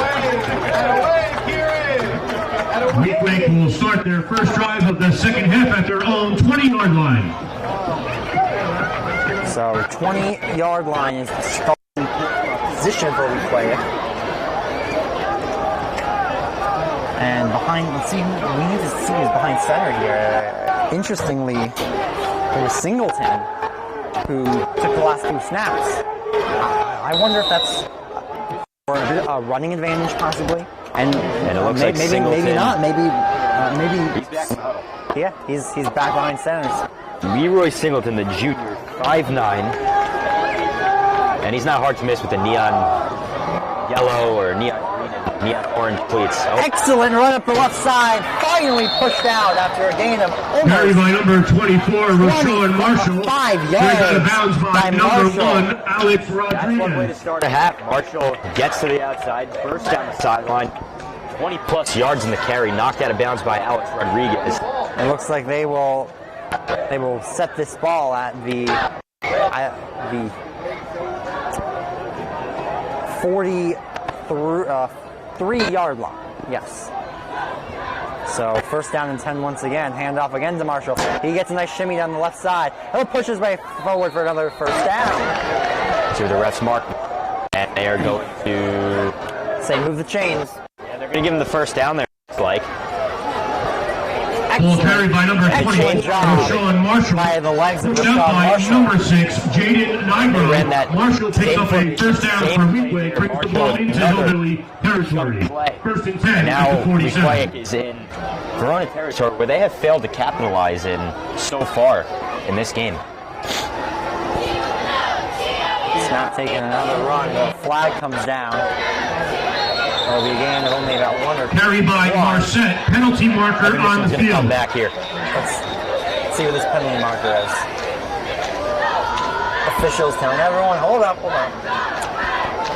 False start. So, moving Illegal back. formation penalty against the offense. And the penalty is declined. Second down. Second down and 10 now. For Weequahic. So there are 2 very strong runs from Marshall. Interesting choice to decline that, by the way. Push from Smith Mark set. Didn't quite get what they wanted. Interesting choice to decline that right there. But, I mean, you do get the second down instead of, first down and 15 yards. Taken down behind the lines again. Carried by number 21, Keith Jenkins. Stopped by number 44, Bodie Maisano.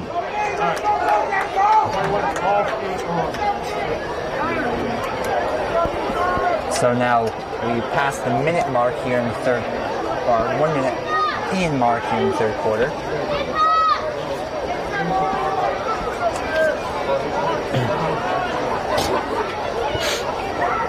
Singleton behind center once again.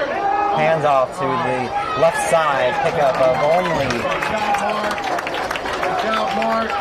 3, and that will Hand off to number down and 24, long. Rashawn Marshall. And it'll most Stopped likely by be a number punt. 42, Mark Nigro. Weequahic continues to feed Marshall as he had a couple big runs in Brings this up drive, fourth down and but 9. unfortunately it stalls out in Verona territory. Weequahic sets up for a kick. See, it's been attempted twice. Rodriguez Successfully back completed deep. once on the fake punt, that is. See if they do it again, and they will not. That's booted high up. He shanked it. Out of bounds at the 29-yard line. And that is where Verona will start their first offensive drive. Ball down near the 30-yard And the line. punt did not go very far. Looks like he shanked Hillbillies it a will little start bit. off first and 10 at their own 31-yard line. Oh, nice throw there from the ref, by the way.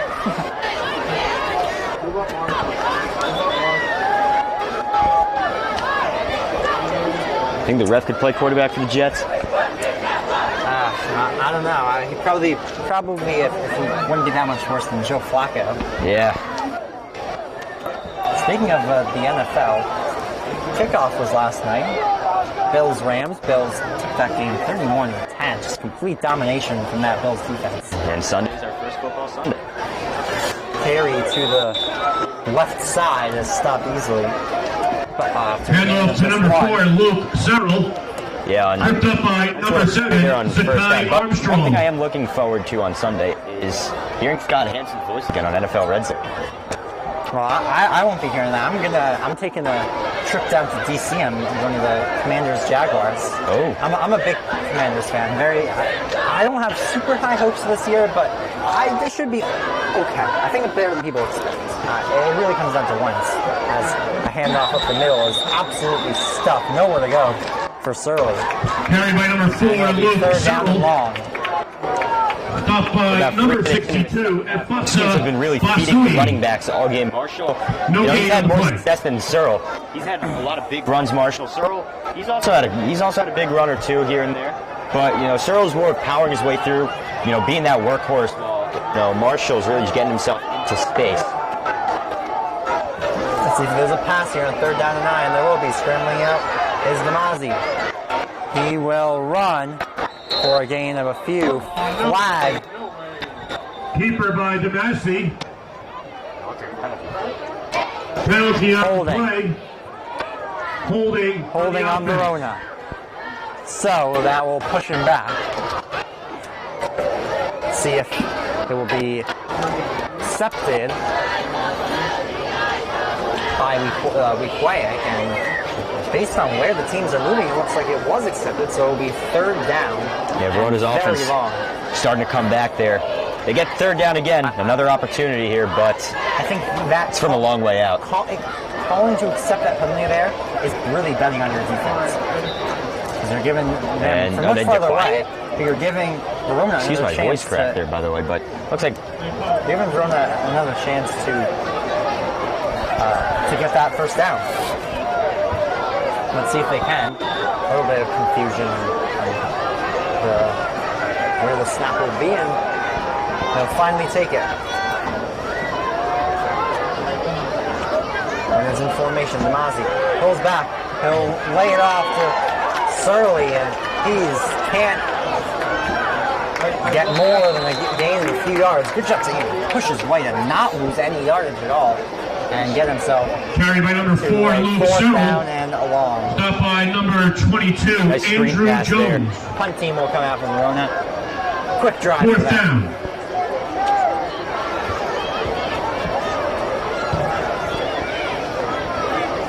Offense has been few and far between in this one. Marshall back to return. The last few punts for Weequahic has been returned by Ism Smith-Marset. Although Smith-Marset is on the field. The punts. Bobbled off the bounce. And taken up on the left side. Before finally being taken down at the 50 was Marshall.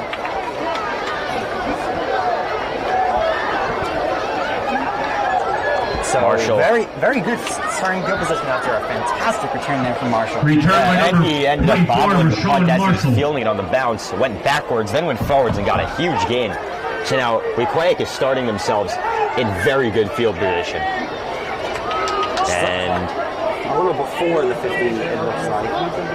45-yard line is where the snap will be taking.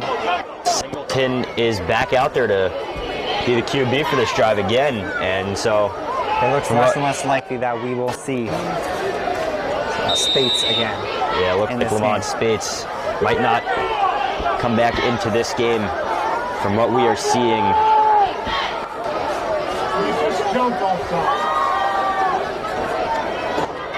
Singleton handoff. Jenkins pushes his way through for just short of the first down marker. Carried by number 21. It'll be second down by Keith Jenkins. Stopped by number 58. He was inches short of the line. Jenkins extended the ball too, trying to second down and see if he can reach for the first down. Nonetheless, it'll be 2nd and 1. And now you'd think on 2nd and 1, they'd probably run the ball here. That's what you'd think, especially with your backup quarterback in way high. Singleton just dives on it. It's going to be third down and very long. High snap recovered by Paul Jones III. That's the second time snap's been fumbled by Weequahic. Spates fumbled one, jumped on it now. Singleton fumbled it. Let's see if Singleton will use his arm here. See what Singleton's got in his arm. Spates made some impressive throws there. You know, he's in the game. Third down and 18. It's going to take a lot of work to get first down here. Singleton looking to throw, steps back in the pocket. Unloads high, it's caught. Not nearly enough for the first down, though. Good job to reach up and make the grab that wall there. Pass complete to number 7, Zakai Armstrong. So he'll get some yards Brings up back. fourth down and 6. And the punt team will come on. Now, if you're Verona, you probably want to watch out for that fake again because they've ran it twice. With Smith Marset, punter. Also wide receiver. Up to kick. Rodriguez back deep. Didn't result in the first down, but it was a nice catch there from Armstrong. And it'll be punted by Smith Marset.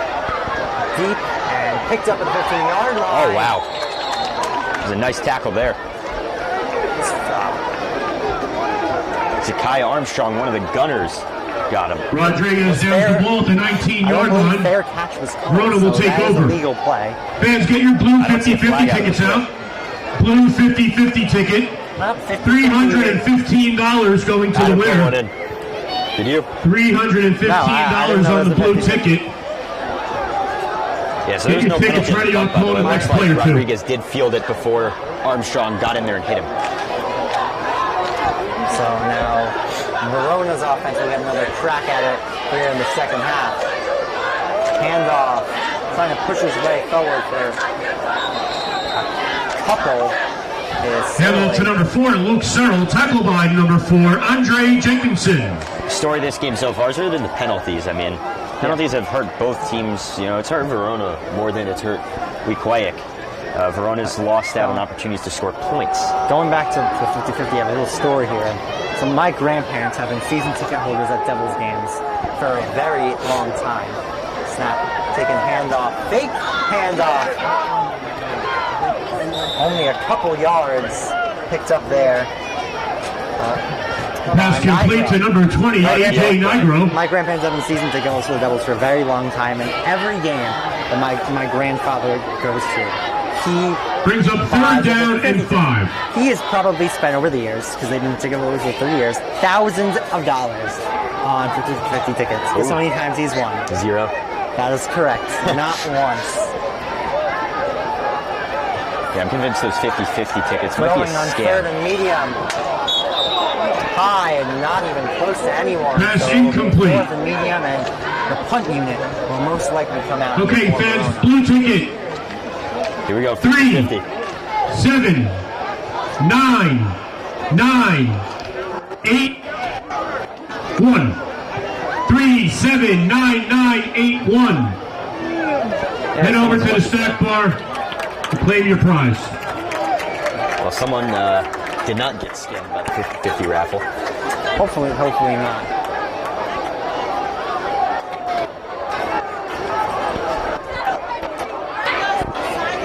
Punting is Verona, and that will be booted away.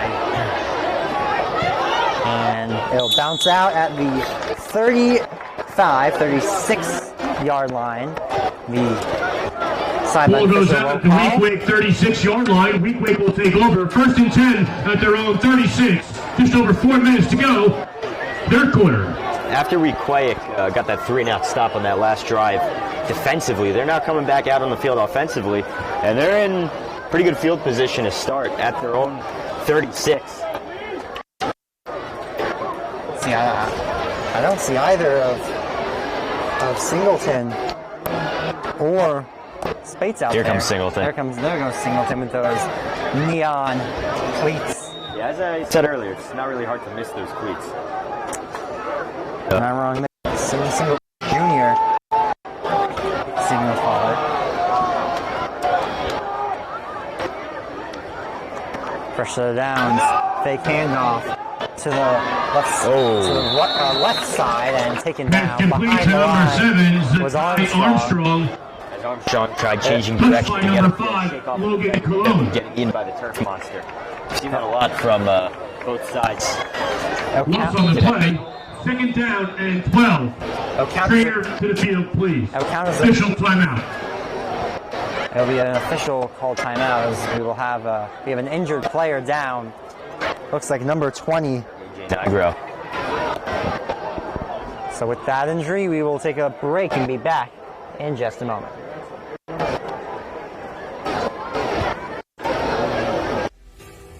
The North Jersey Orthopedic and Sports Medicine Institute is the preferred practice for diagnosis and orthopedic treatment in New Jersey.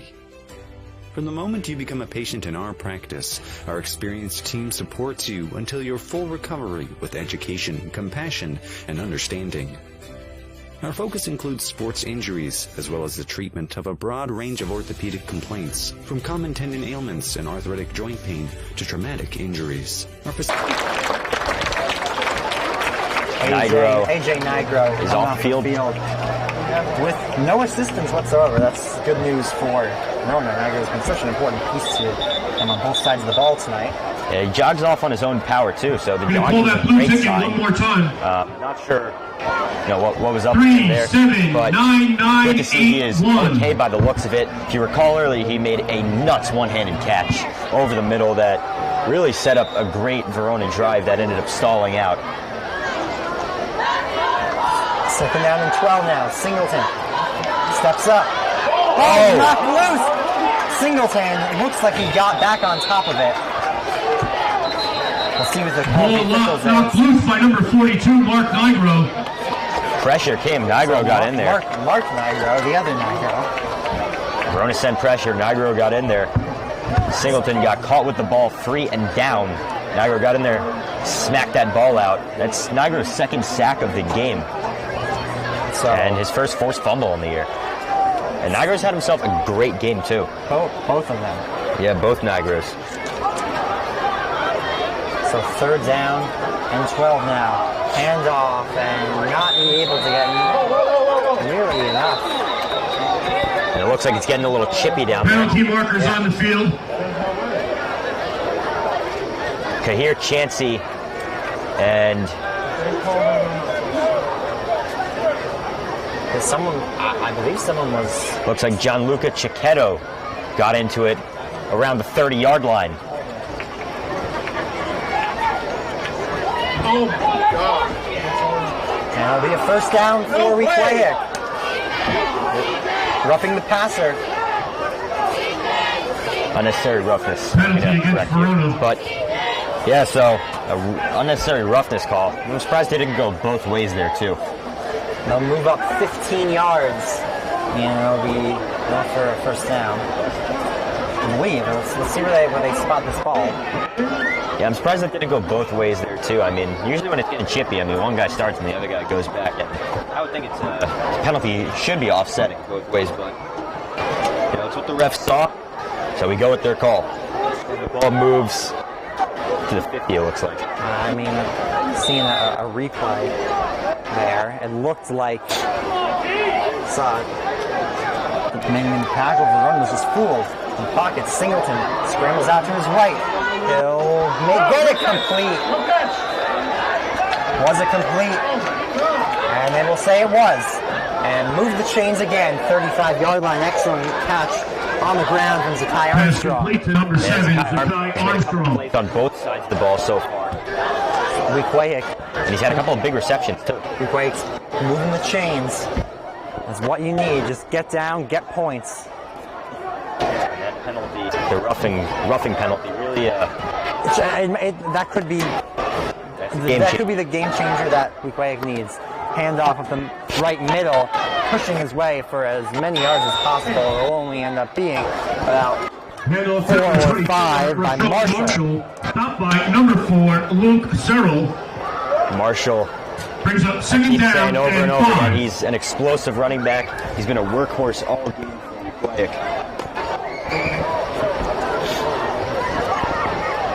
As we hit 2 minutes remaining in the third quarter. 2nd down and 5 for Weequahic. Singleton. Looks like Verona almost dumped that snap there. Yeah, he's looking to try to catch him. Pressure might come here. Handoff, bumping into possibly his own lineman that time was 23. Carried by number 24, Rashawn Marshall. Sorry, Stop by I thought I saw 23. Nice Marshall. blitz there. Pick up on 2 on the play. 3rd down and 3.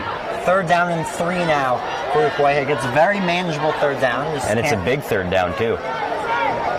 Just can't fumble the snap again. No, that's happened twice.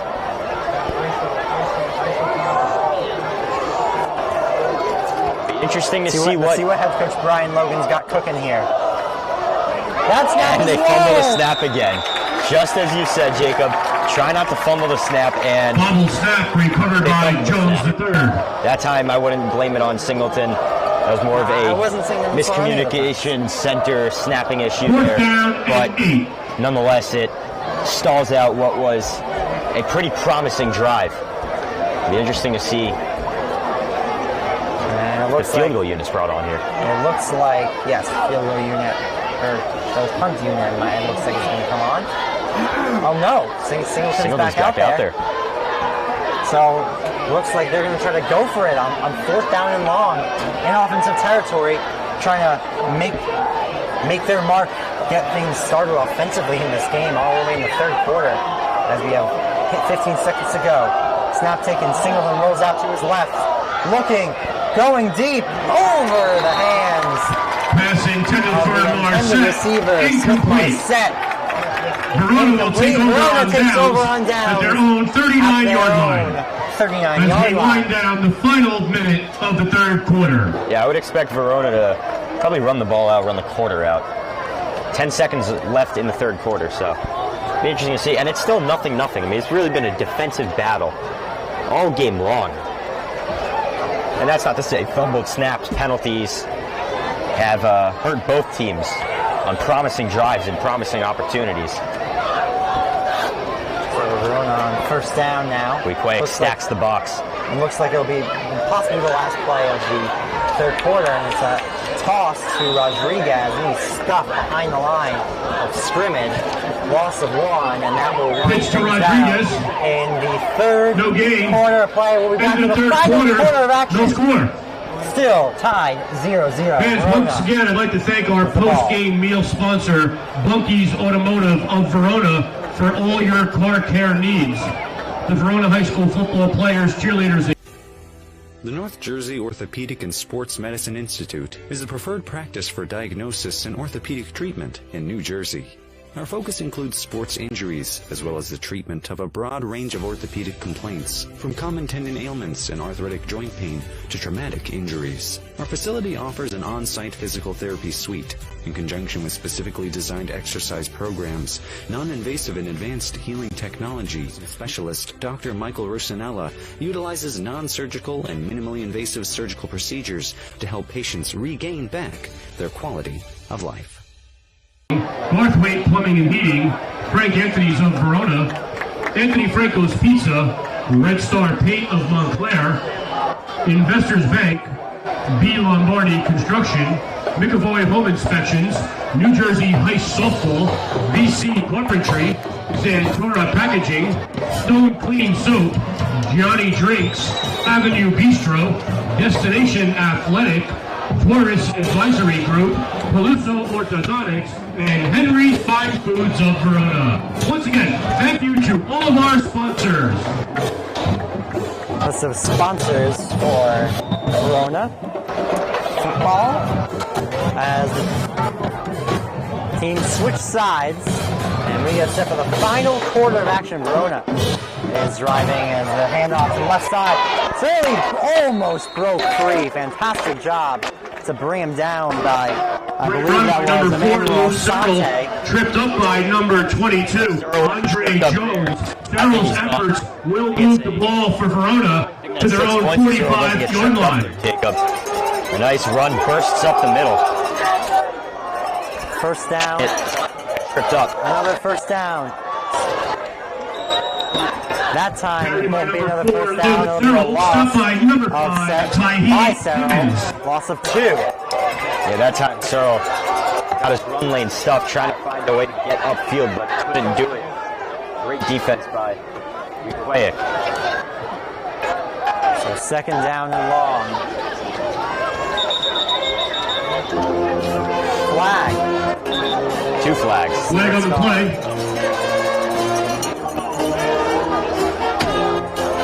Looks like that Verona's going to move back. False start. Dead ball, full start, Verona.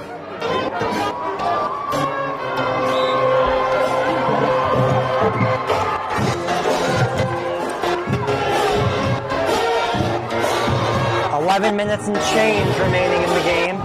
And now second and move, very long. Bordomazzi and the Hillbillies. Let's see if there's a throw incoming here. And there will be. Bordomazzi unloads and it's intercepted! Second pick of the game by Zakai Armstrong. And that time DiMaggio rolled out, trying to find Garmott. Armstrong right there.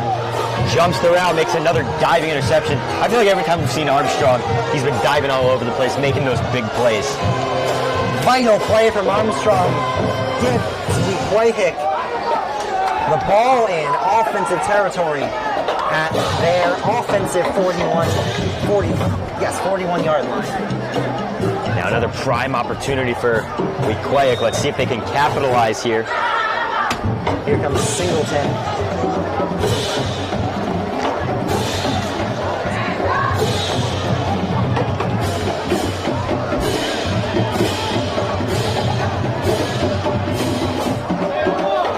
Reed and Simmons join Marshall in the backfield. Hand off to Marshall. Marshall shimmies his way for a good chunk of yardage.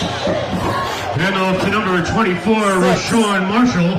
Tripped up by number 4, Luke Searle.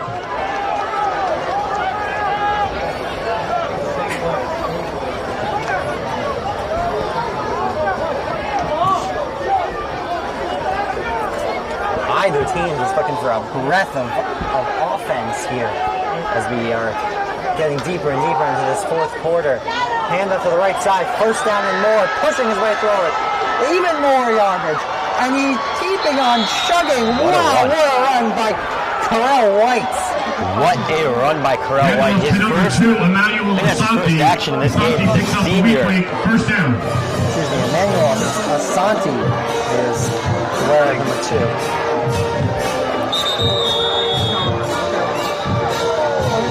Timeout, Verona. And we roll a timeout by Verona as they will aim to regroup themselves and stop Weequahic driving. 10 minutes left in quarter number 4. We'll be right back. All right, team, listen up. You all have been missing way too many plays. And it's time to make some changes. Effective immediately. You'll all be joining my team, the NFHS Network. If it happens in high school, we got it covered. We've got your favorite high school sports wherever you want them, whenever you want them. Streaming live or on demand. Plus, with a few well-executed moves here, here, and here, you can find and follow your favorite school or team. But what if I... Hey! There is no I in the word team, but there is in the word clip, which is what you can do with our new clip and share tool. Watch the game, clip the moment, share it with all of your fans. It's simple, people. When you're teamed up with the NFHS Network. Welcome back. Fourth quarter of action, 10 minutes remaining. And a driving Weequahic looking to open up this game with a touchdown or even just a field goal, pushing his way for a gain of, we'll say, 5. Marshall coming back in that last run by Asante wasn't as electric as the first one. The first one he just went upfield, bowled through everyone, but I think all of Verona's defense with him. Now it's a huge opportunity for Weequahic. as they are in the red zone.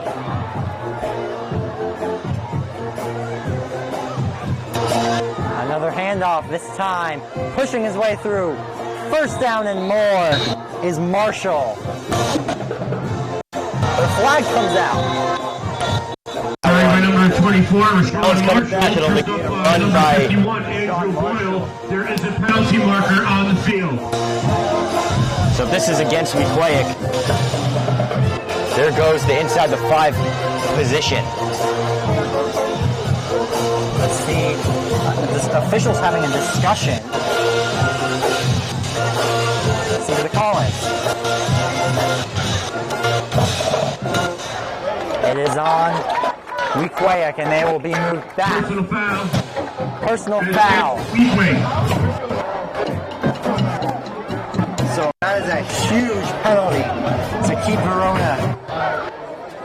Verona's hopes alive.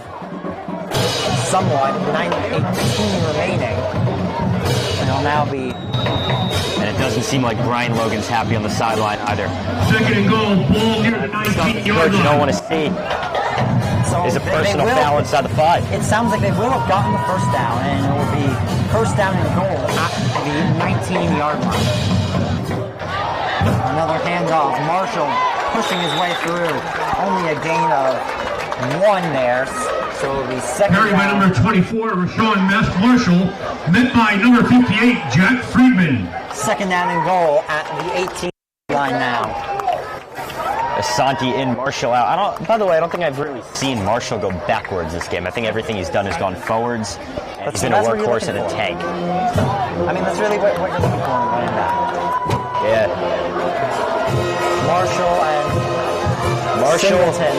Marshall is what we call a bruiser. He fights through contact, gets the extra yards. Asante is leaving the field, so it'll most likely be Marshall's ball here.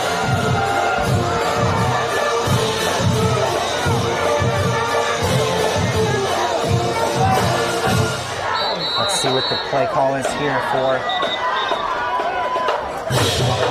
Timeout, Weequahic. Timeout, Weequahic.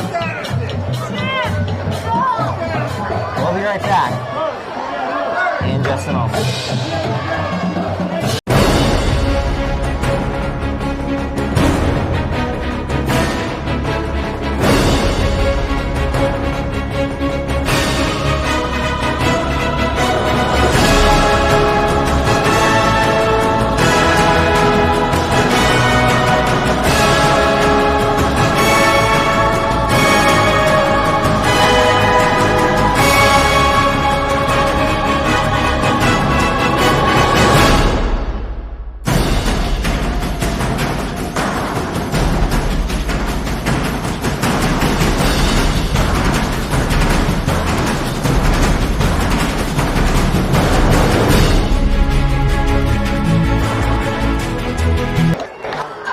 Welcome back. A timeout used on each side with 8:02 remaining in the game. And Weequahic driving. It will be third down. Or second down, I'm sorry, in long. 17. You don't see this often. Looks like that's directing players. And Marshall's tripped up. Handoff to number 24, Rashawn Marshall, met in the backfield by number 42, Mark Nigro. It'll be third down and goal and very long at the 23-yard line. That might have been the first time Marshall's gone backwards on that. So when I said I don't think I've seen him gone backwards, I'm going to fix that. And he just went backwards the first play after I said I'm going to keep going backwards. 7:30 and winding down is the clock.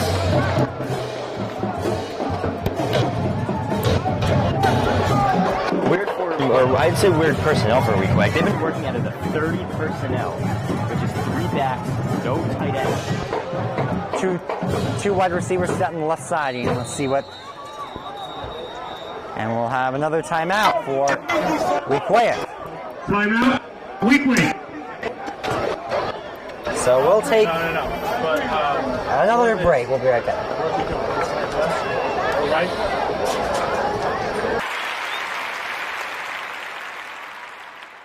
Butters go back to their bread and butter. Their 3 offensive touchdowns today have all been on the ground. They'll go back to the ground here with Slade, and he's untouched into the end zone for a touchdown. Sam Slade. And 21. Missouri under pressure, and he's taken down. Jack Price with the sack. And goes under center.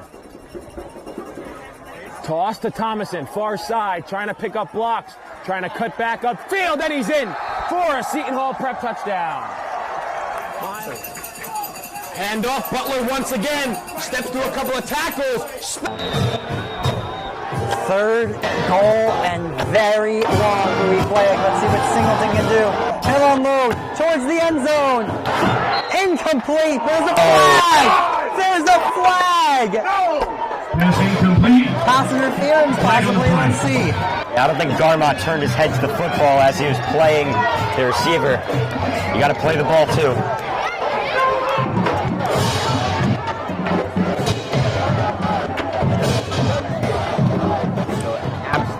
That's an absolute brutal penalty for Verona. They will gift Weequahic a first down. By the way, that throw by Singleton was an absolute done, too. Pass interference call against Verona. It'll be PI, and that'll move him to the... Let's see where the officials will spot this. And it looks like it will be at the 12-yard line. And it'll be...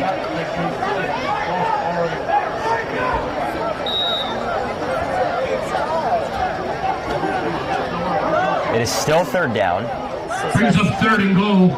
3rd and goal. Goal near the 11-yard line. Another chance at 3rd and goal for Weequahic at the 11-yard line. Yeah, Singleton unloaded for the end zone last time from further out. Let's see what he's got in his pocket this time. Now here's the question, though. If you don't get it here, would you go for it on 4th down then? You know what? I think they've got a solid leg in on the team. And it looks like we'll have to see. Smith Marset lined up in the slot. 3rd down and long. Pass high, pushing his way forward. Not enough, ball is loose! Ball is loose!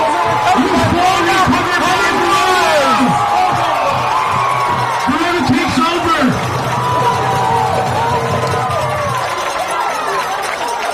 Fumbled by Smith Marset, and Verona takes over, deep in their own territory. And Smith Marset not happy. Takes his helmet off in disbelief. And another blown opportunity. That's what we've really seen from both offenses in this game. It's been blown opportunity after blown opportunity.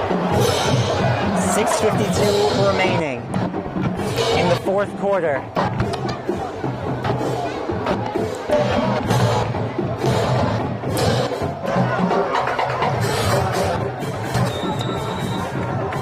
Still 0-0.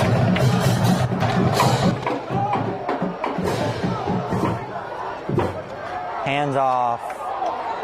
And the ball is loose. Was it recovered by Weequahic? And it was recovered by Weequahic on the first snap after the Verona fumble. And Weequahic will take over inside the 10. Looks like He just dropped that football. Brutal for Verona. The first play after they recovered a fumble. I mean, that could have been a game changer for them, but now 6:47 to go. Weequahic a chance to correct their mistake. Yes. Through 2 games in the season, Connor DeMasi has played 2 games and he's lost 2 fumbles. That's his 3rd fumble on the year. So it's not a stat to be too happy about. Definitely not.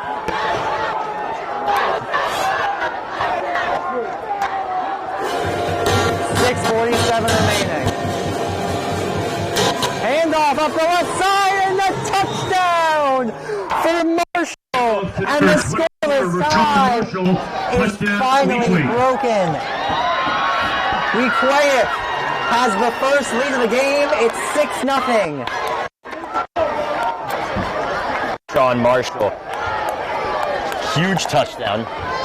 There is 6:40 left, so let's see if Verona has something dialed up there, but trickery is what I would say, because I had no idea where the ball was on that play. But Marshall had it and took it to the house. Extra point attempt now from sophomore Sissy. And I would say Rashawn Marshall has been the most dominant player on this football field tonight, Jacob.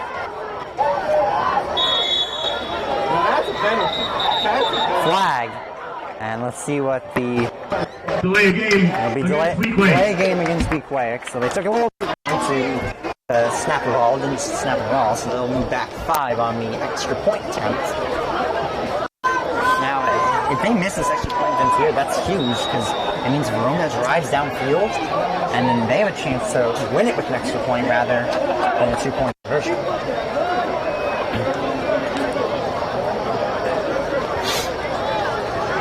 So now the extra point attempt,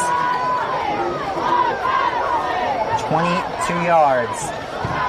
Oh. And it's blocked. Extra point attempt is no good. And Weequahic High School 6. Chance. Verona Hillbillies 0. So that blocked. 6 minutes, 40 seconds to go that was in the game. 6:40 remaining for Verona to get something done. We'll be right back here and do under the page.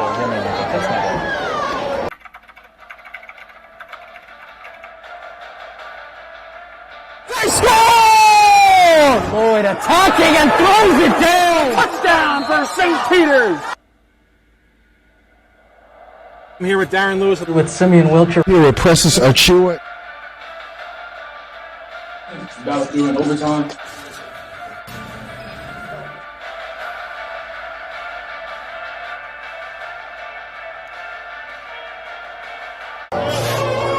We are back in Verona, and the Hillbillies now will start to drive downfield and get a touchdown of their own after Weequahic finally broke the scoreless tie in the final quarter of action.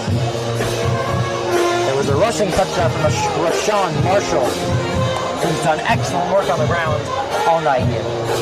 And the extra point did not go in. Looked like it was blocked.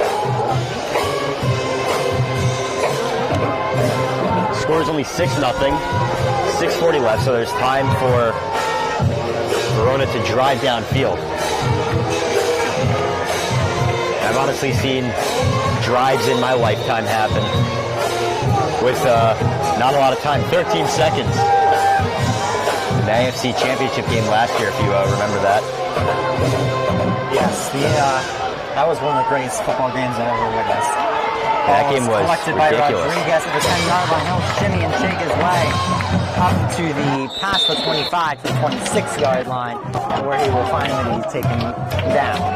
Rodriguez with the return. Alex Rodriguez just brings it out near the 25-yard line. Athlete. Verona goes first and 10. 6.5 to go. He's making big catches. He's making big plays on the side. His return skill is incredible.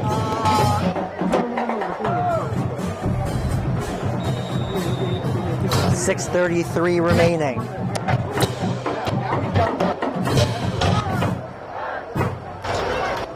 Snap and a handoff to the left side, pushing his way forward for a gain of only a couple. Handoff to number 4, Luke Searle. Stopped by number 62, Ifasa Obasui.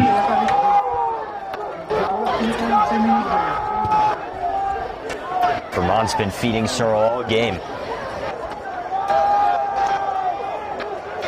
And now a pass in the Mozzie, and it's low in the dirt, intended for Dean.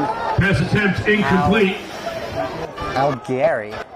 3rd down and 7. That play was designed to be a little flat route, a little, as they say, ghost route, or Texas pattern, into the flat. It's supposed to be one of those short plays that'll turn you upfield for some good yardage, but Monty's throw just offline there. And they're stuck with the 3rd down. He's turned the ball over 3 times in this game. He had a couple picks and a fumble. So 3rd down and 7 for Verona as they look for a crucial first down in this game. Rolling out to his left is Damazi, and he will shoot it downfield, and it will be caught! Oh, wow, what a grab! It's a fight for the football. I wonder who has it. It looks like, I don't know. The catch, and what's the call? No, they said beat the number 23, Zach Garmont, pulled the ball down. Game for the Hillbillies into Weequahic territory. Ball on the 44. Wow, a 50-50 ball there. Garmont pulled it down. Excellent play by Damazi as it's handed off now again to Surly. He pushes his right over to the right side. To number 4, Luke Searle. By number 7, Zai Armstrong. So Verona moving and grooving now with less than 5.5 to go of 2 on the in play. the fourth quarter. Second down and 8. The game. This drive's looking promising, and the last time they had a promising drive, last couple times it's been last time they had a promising drive, AJ and Igro went up to make a sick one-handed catch. Hand off to the right side again to Surly, and he's taken down behind the line of scrimmage. Hand off to number 4, Luke Searle. Stopped by number 7, Zakai Armstrong. A low hit, Searle trying to turn it to the outside. Ended up going backwards on that one. Less than 5 to go now, creeping to 4:45 and now under that. And it's third down and 9 for Verona. Let's see what the arm of Connor Damazi can do.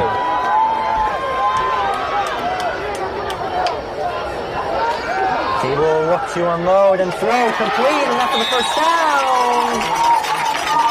Not quite, it'll be 4th down and 1, but we're at the point of the game where you have to go for this. Pass complete to number 1, Alex Rodriguez. Rodriguez with the grab. And it looks like A-Rod's in the backfield again. Damazi off the field. They're going to try and throw that Hillbillies have 4th down and 2. That they've used to run with Rodriguez. They'll call it 4th down and 2. Hillbillies going for it. Watch that run with Rodriguez, or it could go to Logan Cologne. And it goes. Cologne pushes his way and up for the first down. Moves the chain. Cologne with the powerful run picks up the first. The drive continues. First and 10. Looks like they put Rodriguez in there as an option quarterback to maybe run the ball a little bit. Logan Cologne in there, big body, pushes his way forward for the first down, and now Verona continues to move the football up the field. Cologne stays in the backfield, though. And now Damazi scrambling out to his right, throws out of bounds. Pass intended for Rodriguez, incomplete. Looks like Rodriguez wanted a flag as he was bumped, but Damazi threw that ball in an uncatchable space. 2nd down and 10 now for the Hillbillies, and there, possibly could be their last gasp. Interesting. Mark Igro in the game. Pistol formation. Searle also in there.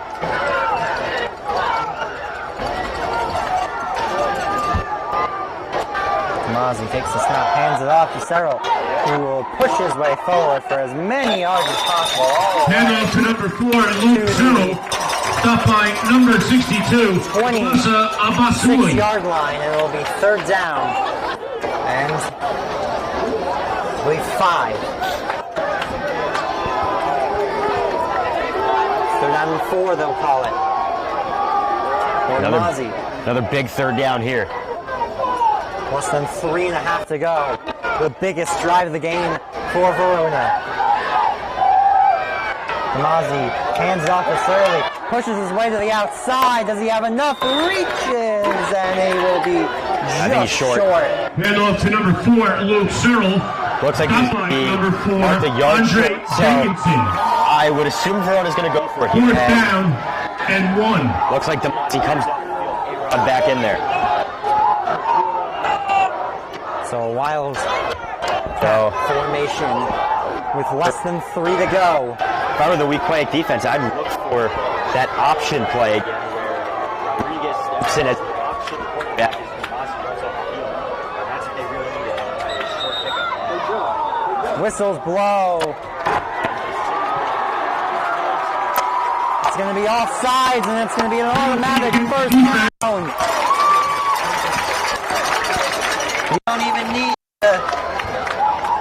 QB option there. That penalty will result in a hillbilly first down.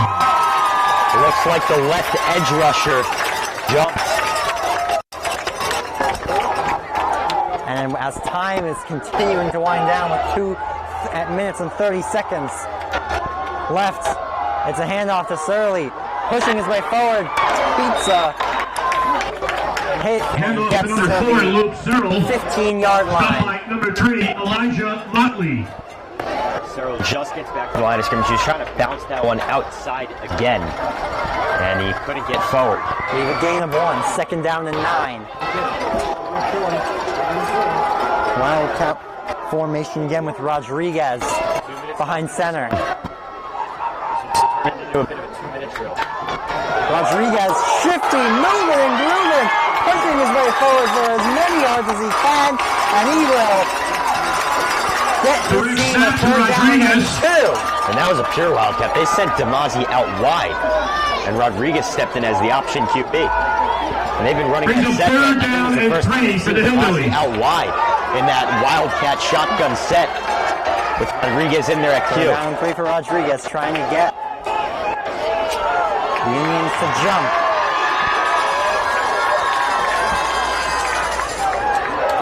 It's not taking a hand off to Surly. He'll try to push his way through, but he's swallowed up immediately.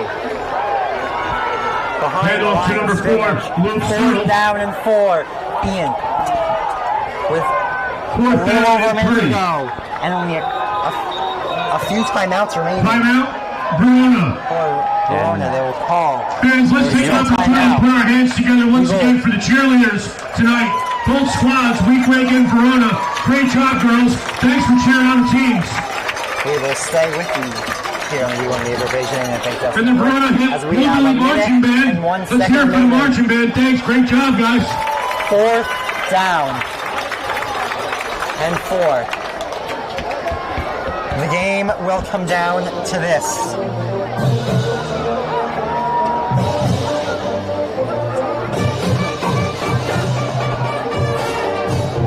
I mean, for a game with only 6 points on the board, it's certainly been an exciting one.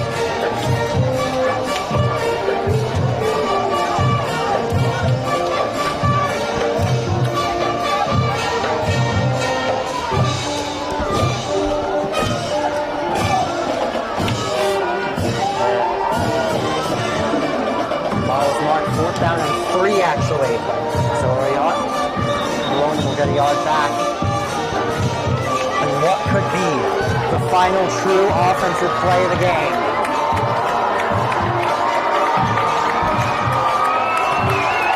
Certainly a high leverage situation here. 1:01 left in the red zone. And an interesting, very interesting formation here. And actually, Demazi's lining up as a receiver, it looks like. I've never seen anything quite like this. It will be run by Rodriguez, and he is taken down short of the line to gain, and that will do it. Turnover out there. Weequahic will take over. Weequahic takes over with 56 to go, and all they have to do is take a couple knees. I understand the trick play there, but in that kind of a situation, I don't know if you really do that. I don't know if you're going to take that, if you're going to be, if you're Coach Kevin Batty, I don't know if you're going to be that guy and call that kind of a gutsy play there. I mean, you never know. Well, for Weequahic, after their first game of the season was canceled against Asbury Park, they take their first one in a very tight defensive battle against Verona. We'll wait to confirm the final score of 6-0 after the knees are taken. On the field, I'm not sure what that's about. Yeah, Weequahic victory formation. There's knee number 1. Well, Lamont Spates is back in quarterback. It's good news for the future of the season for Weequahic. Clock is not running on the big board. That's interesting. The clock is stopped. Final timeout was called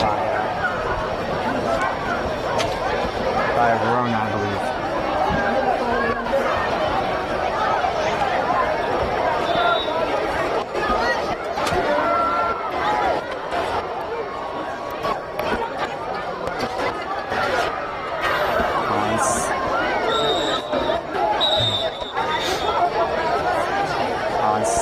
It's interesting to see. And 10. Not sure what's going on down in the field. It looks like there's some confusion as to the game clock or the down. I'm not sure, but the refs. I think that was the final timeout used by Verona right there, with 53 seconds remaining. And it will now be 3rd down and 10. So Weequahic might have mistimed this a little bit. Ian has on 3rd down. They take a knee here. This one's just about over. But that's not enough to officially end the game. So Verona should get a chance at a punt return.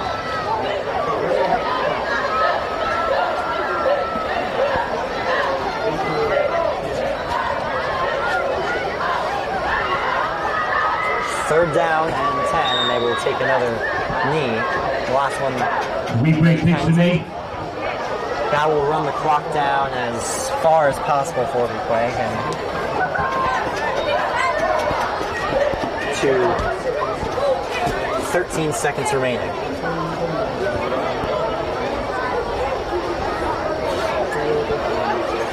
Verona actually, they might have some time to operate with here. We'll see what the call is by see how they run the clock down.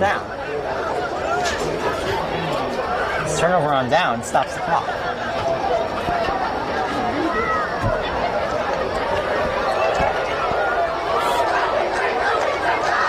And clock will, never mind, clock will wind down. And so 2 seconds, Weequahic will take a timeout at that point.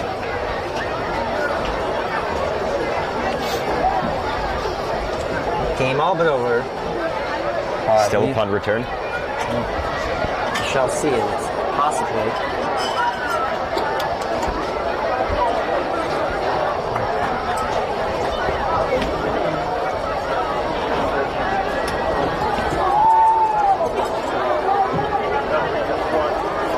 With 2 seconds to go, we'll see how this one will wrap up.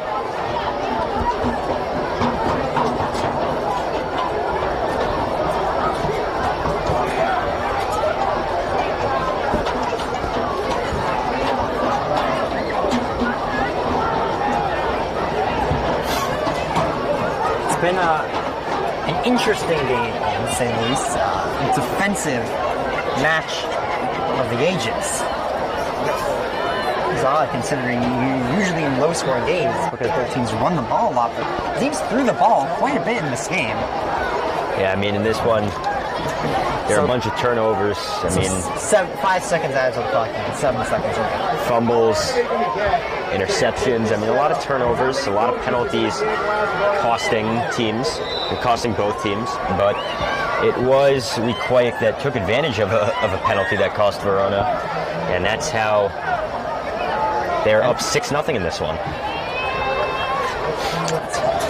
Assortment of penalties, fumbles on both sides. It ended up giving Weequahic their lead, and now running out of the end zone. Flags down. It's going to be a safety. See what the penalty is.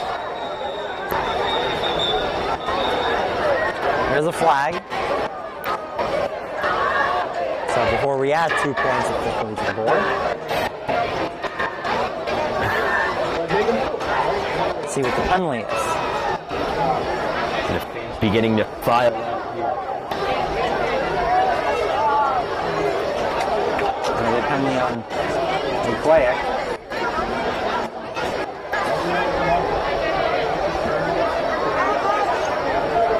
And looks like they're going to redo the down with no time left. I'm just as confused as you are, Ian. I'm not sure what the refs have called here.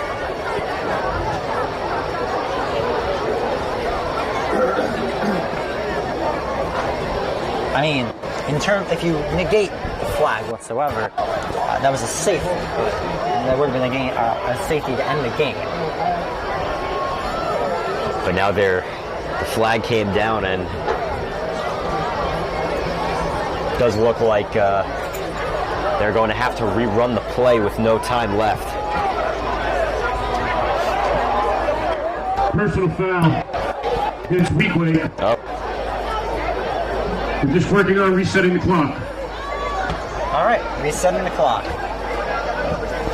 So if they are resetting the clock, that would bring it back to 7 seconds.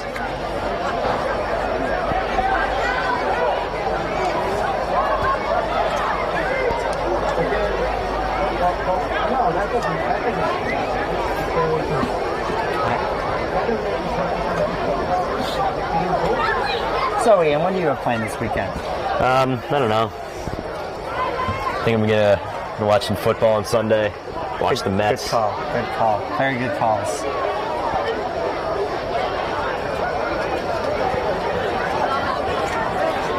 Mets, they've been good this year, but hot and cold recently. Yeah, they're losing right now.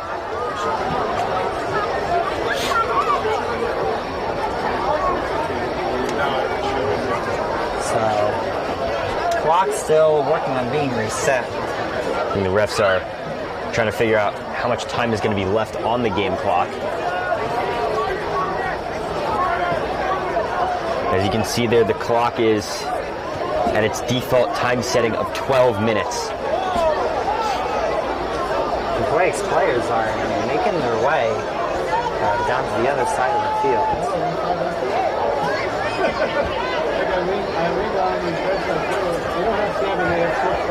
So the rest of their teammates on the sideline. And they got the scoring correct now, it looks like. They added 2 for Verona, but they added an extra point for Weequahic, which they did not get. So, interesting development here.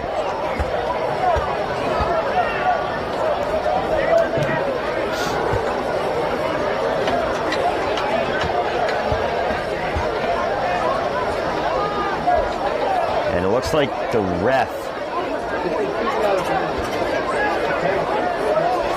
is talking to Brian Logan and his players on Weequahic. Not sure what the story is here. So, it looks like they're lining up for the safety kickoff. Oh, that's interesting. So, it seems as if there was a safety, and there will be time added back to the clock. It looks like, there's going to be time added back? You not go down in the end zone when time expired, or the penalty? So, 6-2, it seems like it is, and now a kick return, a safety punt return for a touchdown would win the game for Verona, so I guess it's technically not completely over. And the clock went to 0, now it's back to 12.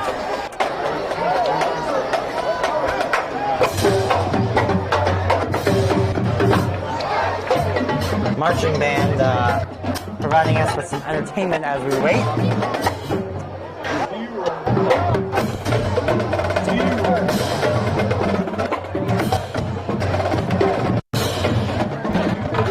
Looks like Weequahic is finally getting set for the punt safety return. Looks like the safety kickoff with clock. Well, it still says 12 minutes, but well, we will ignore that. And they went out. Now it looks like it's out of bounds now, so I think Verona's going to get a run of play out of bounds. And there'll be a flag.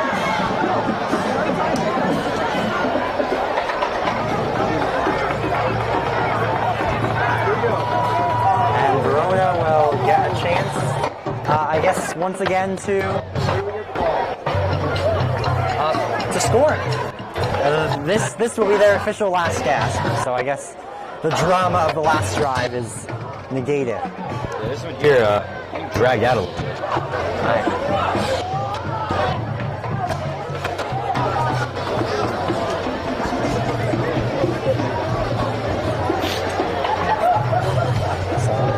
The game, which is ending, might be as long as the rest of the game itself.